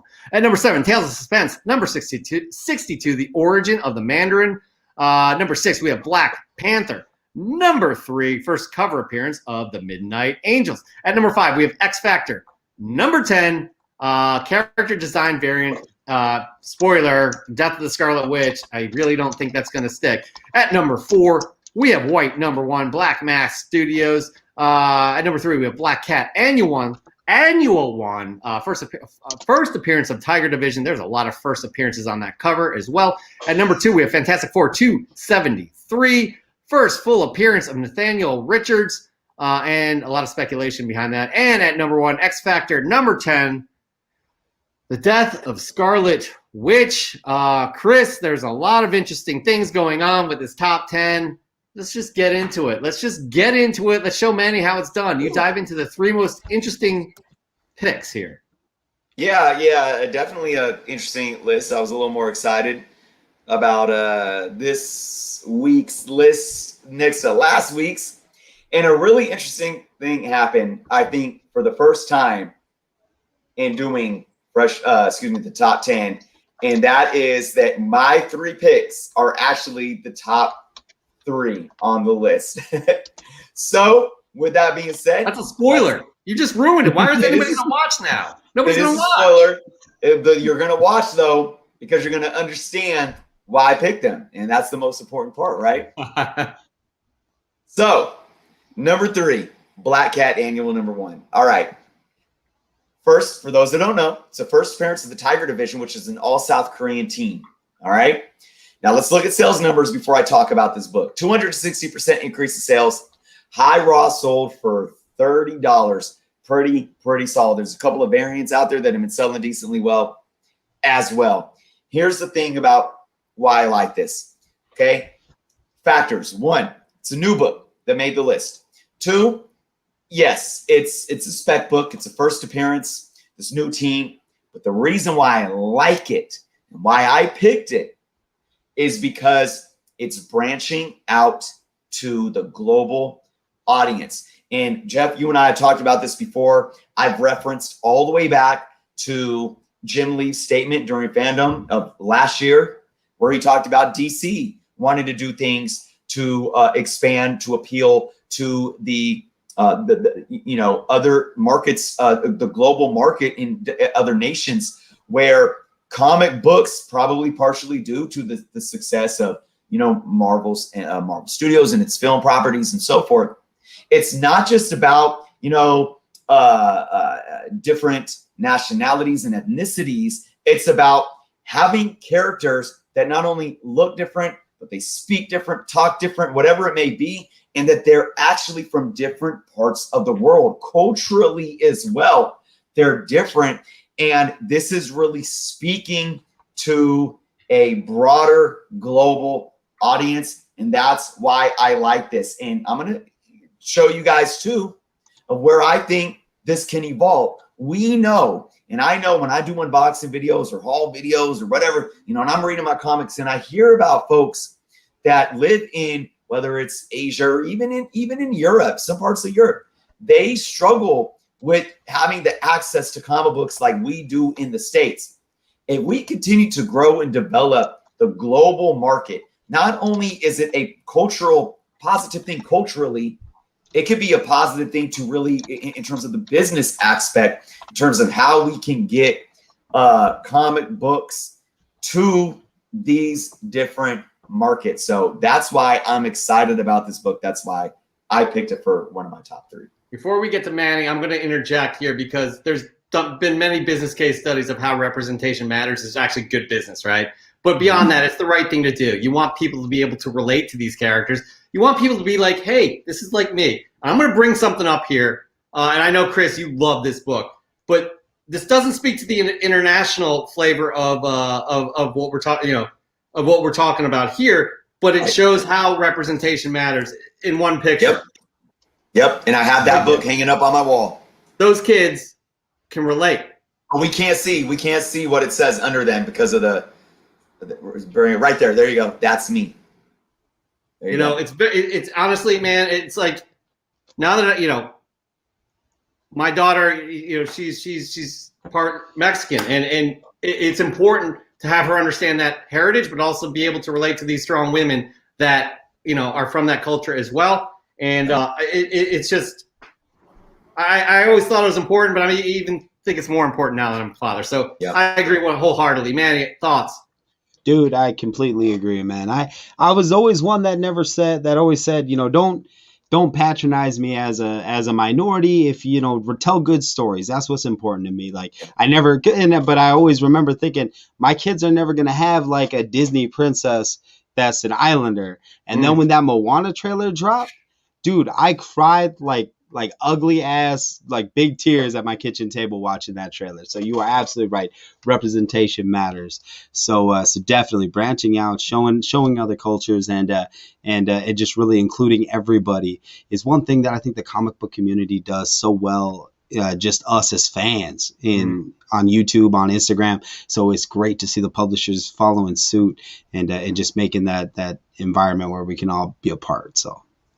Not only was the trailer awesome, the movie was one of my favorite Disney movies. I love that film. I absolutely love it. Anyways, all right, Chris, well said. But moving on, we have a new book. We have another book here. Your second most interesting pick from that list is. All right. So again, it's like I'm telling you, I did not do this. This is the first time it's happened. My number 2 is number 2 on the list. Fantastic Four 273. Okay, what is this? This is the first full appearance of Nathaniel Richards. This book saw a huge jump, 342% increase in sales. A high CGC 9.8 sold for $400. Wow. I have a couple copies of this book. This has always been a standard back issue book you can get for a couple bucks. Not anymore. And I'm always hesitant when I talk about books to even give spoilers about the books, because I want people to be able to read. But, you know, this book is over, 30 something years old. I'm just going to say it, King, okay. All things King right now. And that's why this book is hot. But here's again, without giving too much away. This book, in my humble opinion as well, correlates to my Immortus theory as well. And they're all interwoven and interlocked. And I think anything Kang, anything Immortus, I've been talking about it for before even the announcement of, Jonathan Majors showing up in the next Ant-Man film. But this book is one. This is one of those books too. I've been tough on, last week I showed the Thor Annual 18. Remember, I definitely tough on that one. Throwing it around you. I blasphemed and threw it across the room and trashed it. I opened it up. I showed you guys that it's just Loki shape-shifting for one panel as a woman, then as a dragon, and back to Loki. It's not a spec book, but people are paying $600 for this book in a CGC 9.8.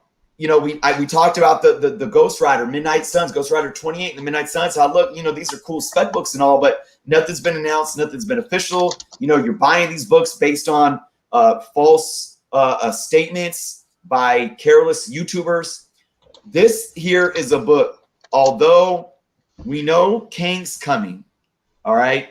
So there is something there that's official, but the broader idea of Kang and Immortus and anything related to it, this book is one that I truly believe is going to be a book that is here to stay. This is a book that is never going to be $2, $3 again. And I'm not saying it's, and I always try to clarify this, I'm not saying it's going to be worth hundreds of dollars just in a raw copy, but this is a book that I think those that are living in this times, whether it's our generation or the kids coming up, reading the books and watching the movies and getting into the hobby, this book is going to be known. And that's the great thing about speculation these days, is that even if something falls off, it educates buyers and collectors to know the first appearances, the origins, these characters, and that. And I think this book now and forever is going to be ingrained in the majority of collectors saying, yep, I know that book.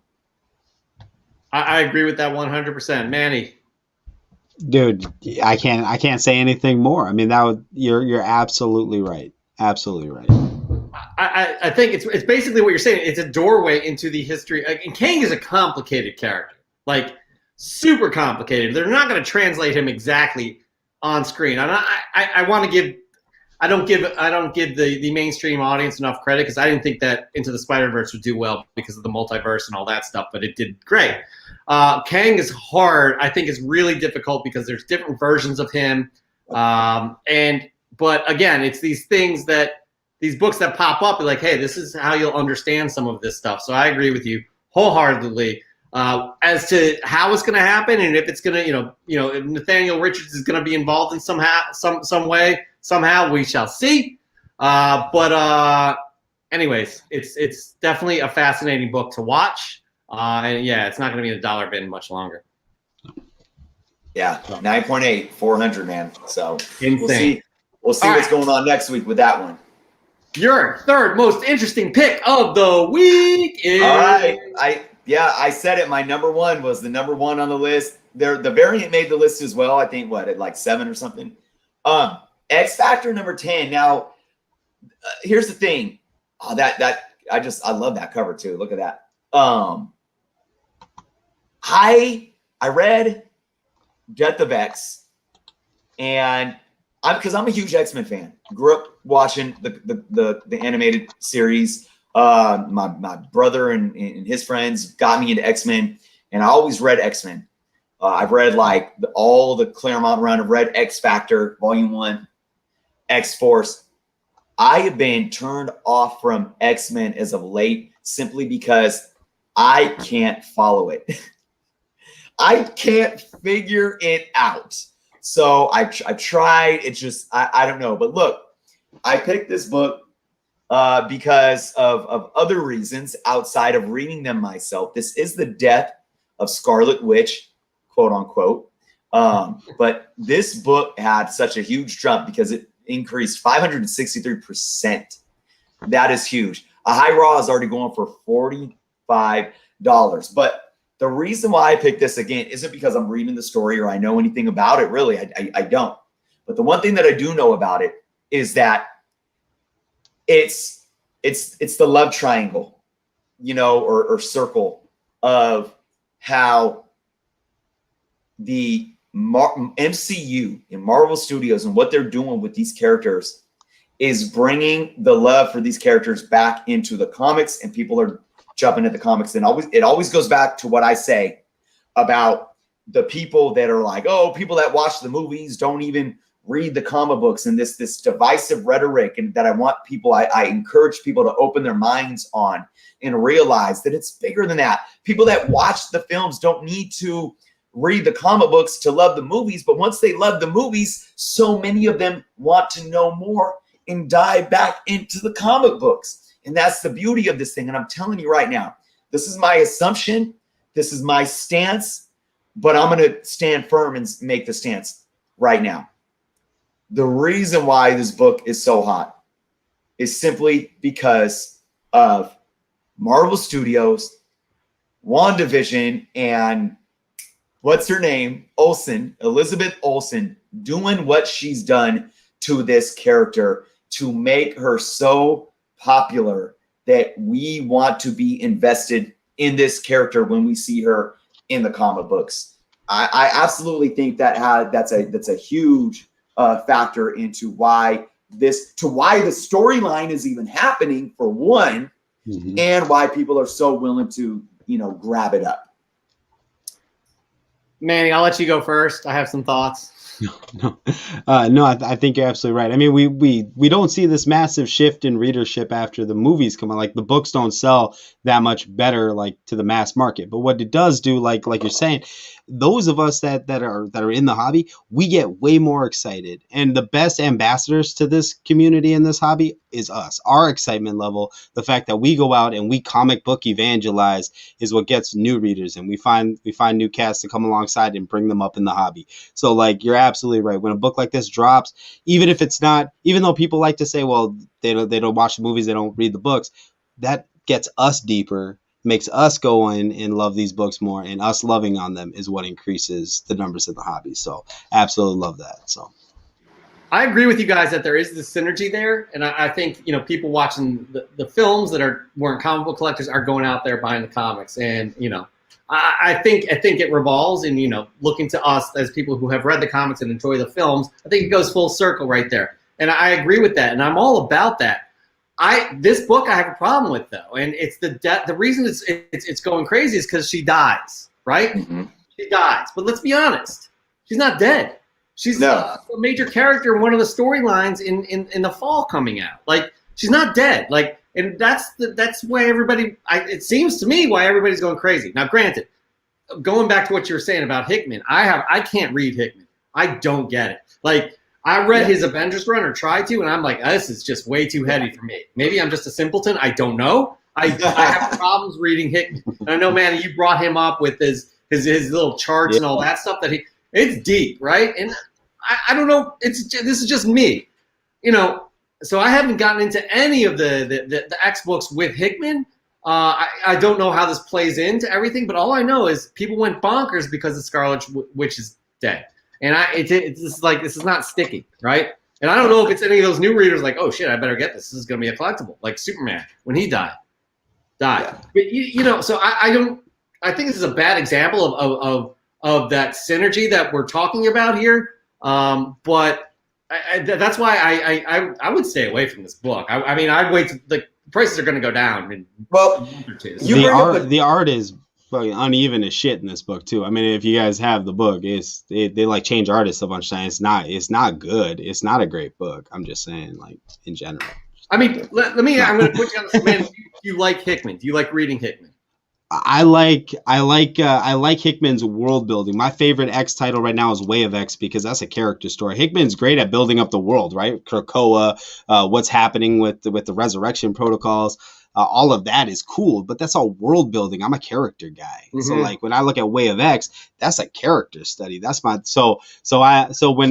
Hickman is a great overall idea guy, but maybe when it gets down to the nitty gritty, he might be, like you said, a bit heady. So again, people are into that. Like again, or I'm a simpleton. I don't know, but I can't get into it. But going back to talking about this book, Chris, I didn't hear you say it. I don't know what you think, but I think this is because she dies. People are just going crazy. Absolutely. I'm not arguing that, and I'm absolutely not telling you to go pay $45 for this book. That's not my point at all whatsoever.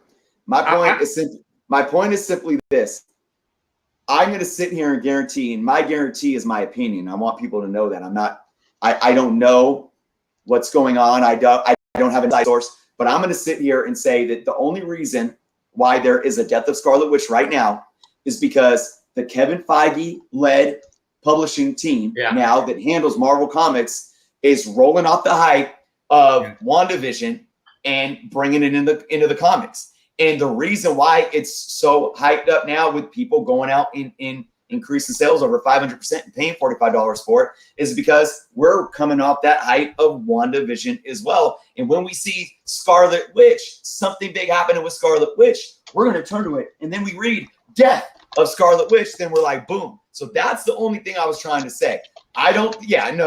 Look, she's obviously, I don't know the storyline. We know people don't die in comic books. She's not dead. They're not going to kill her off. I don't think this is a book that's going to hold a lot of value. It's just, it's good. Look, it's good for the industry.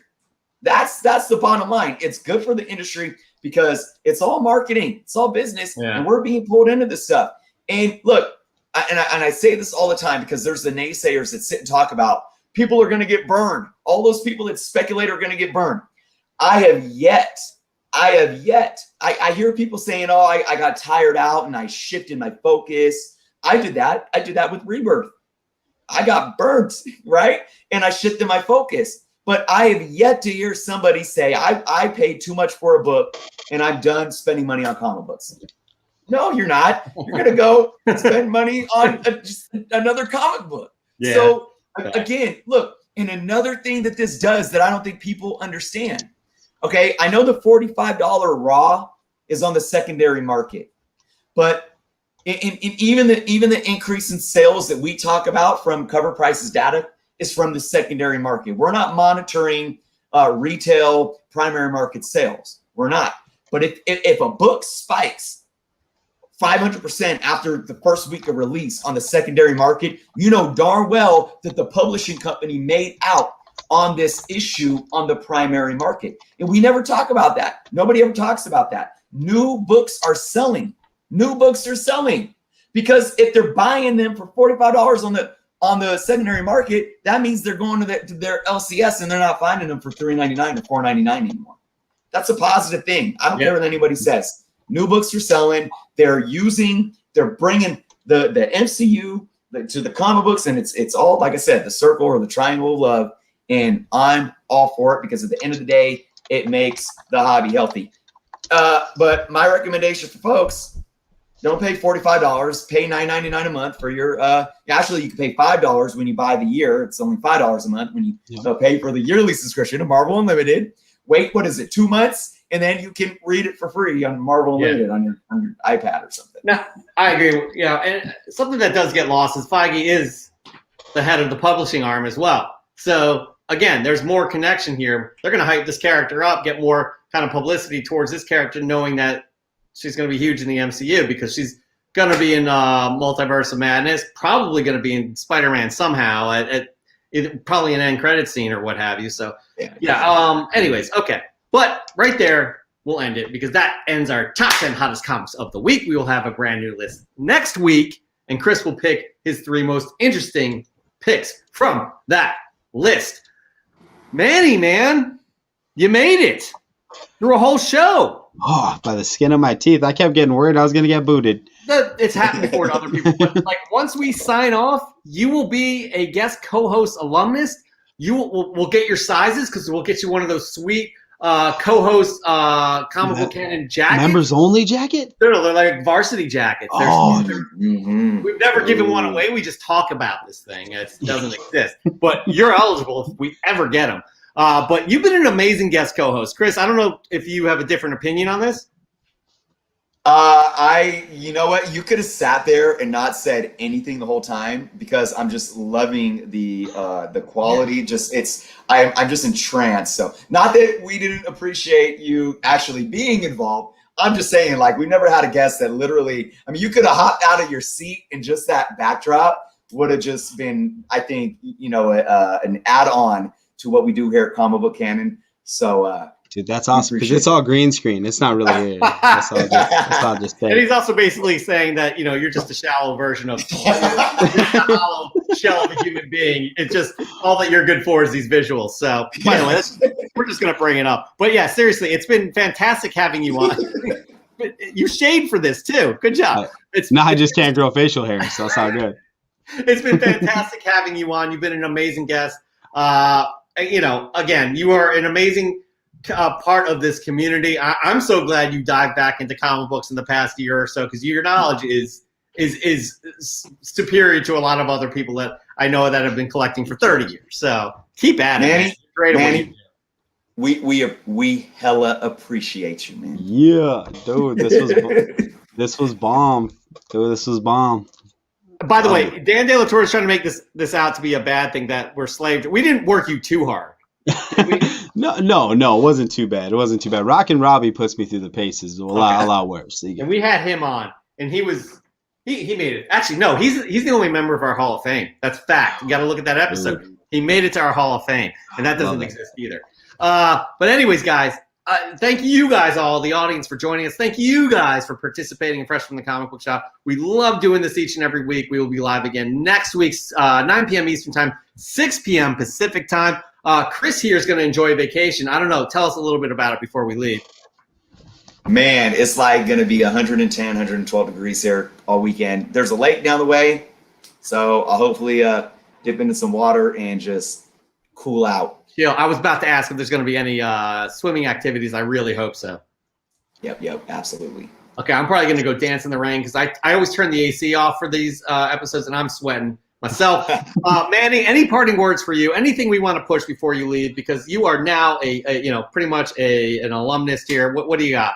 Oh, dudes, I just want to say, guys, if you guys like Rod the Rican, go check out his channel and get his exclusive variant. He's got the Edge issue number 2 that he's got as his own exclusive. It's an X-Men homage. I want to say Jonathan Lau did it. So dope. Check that out. Go get that book. Email JessARican and his comics at gmail.com. You can hit me up in IG if you want a link. Yeah, we got to get him on the show as a guest co-host as well. Granted, he has to pass the interview, but I think we're going to hit him up shortly. Again, Manny, thank you so much for joining us. Everybody, one more. You guys all follow his link down below, his YouTube link, as well as his Instagram, which is Chamorro Cinema. Please. All right, guys. Anyways, until next week, stay safe, be healthy, have a good time, keep collecting. We love you guys. Thank you so much for all you do and giving us, the energy each and every week for us to put on a show like this.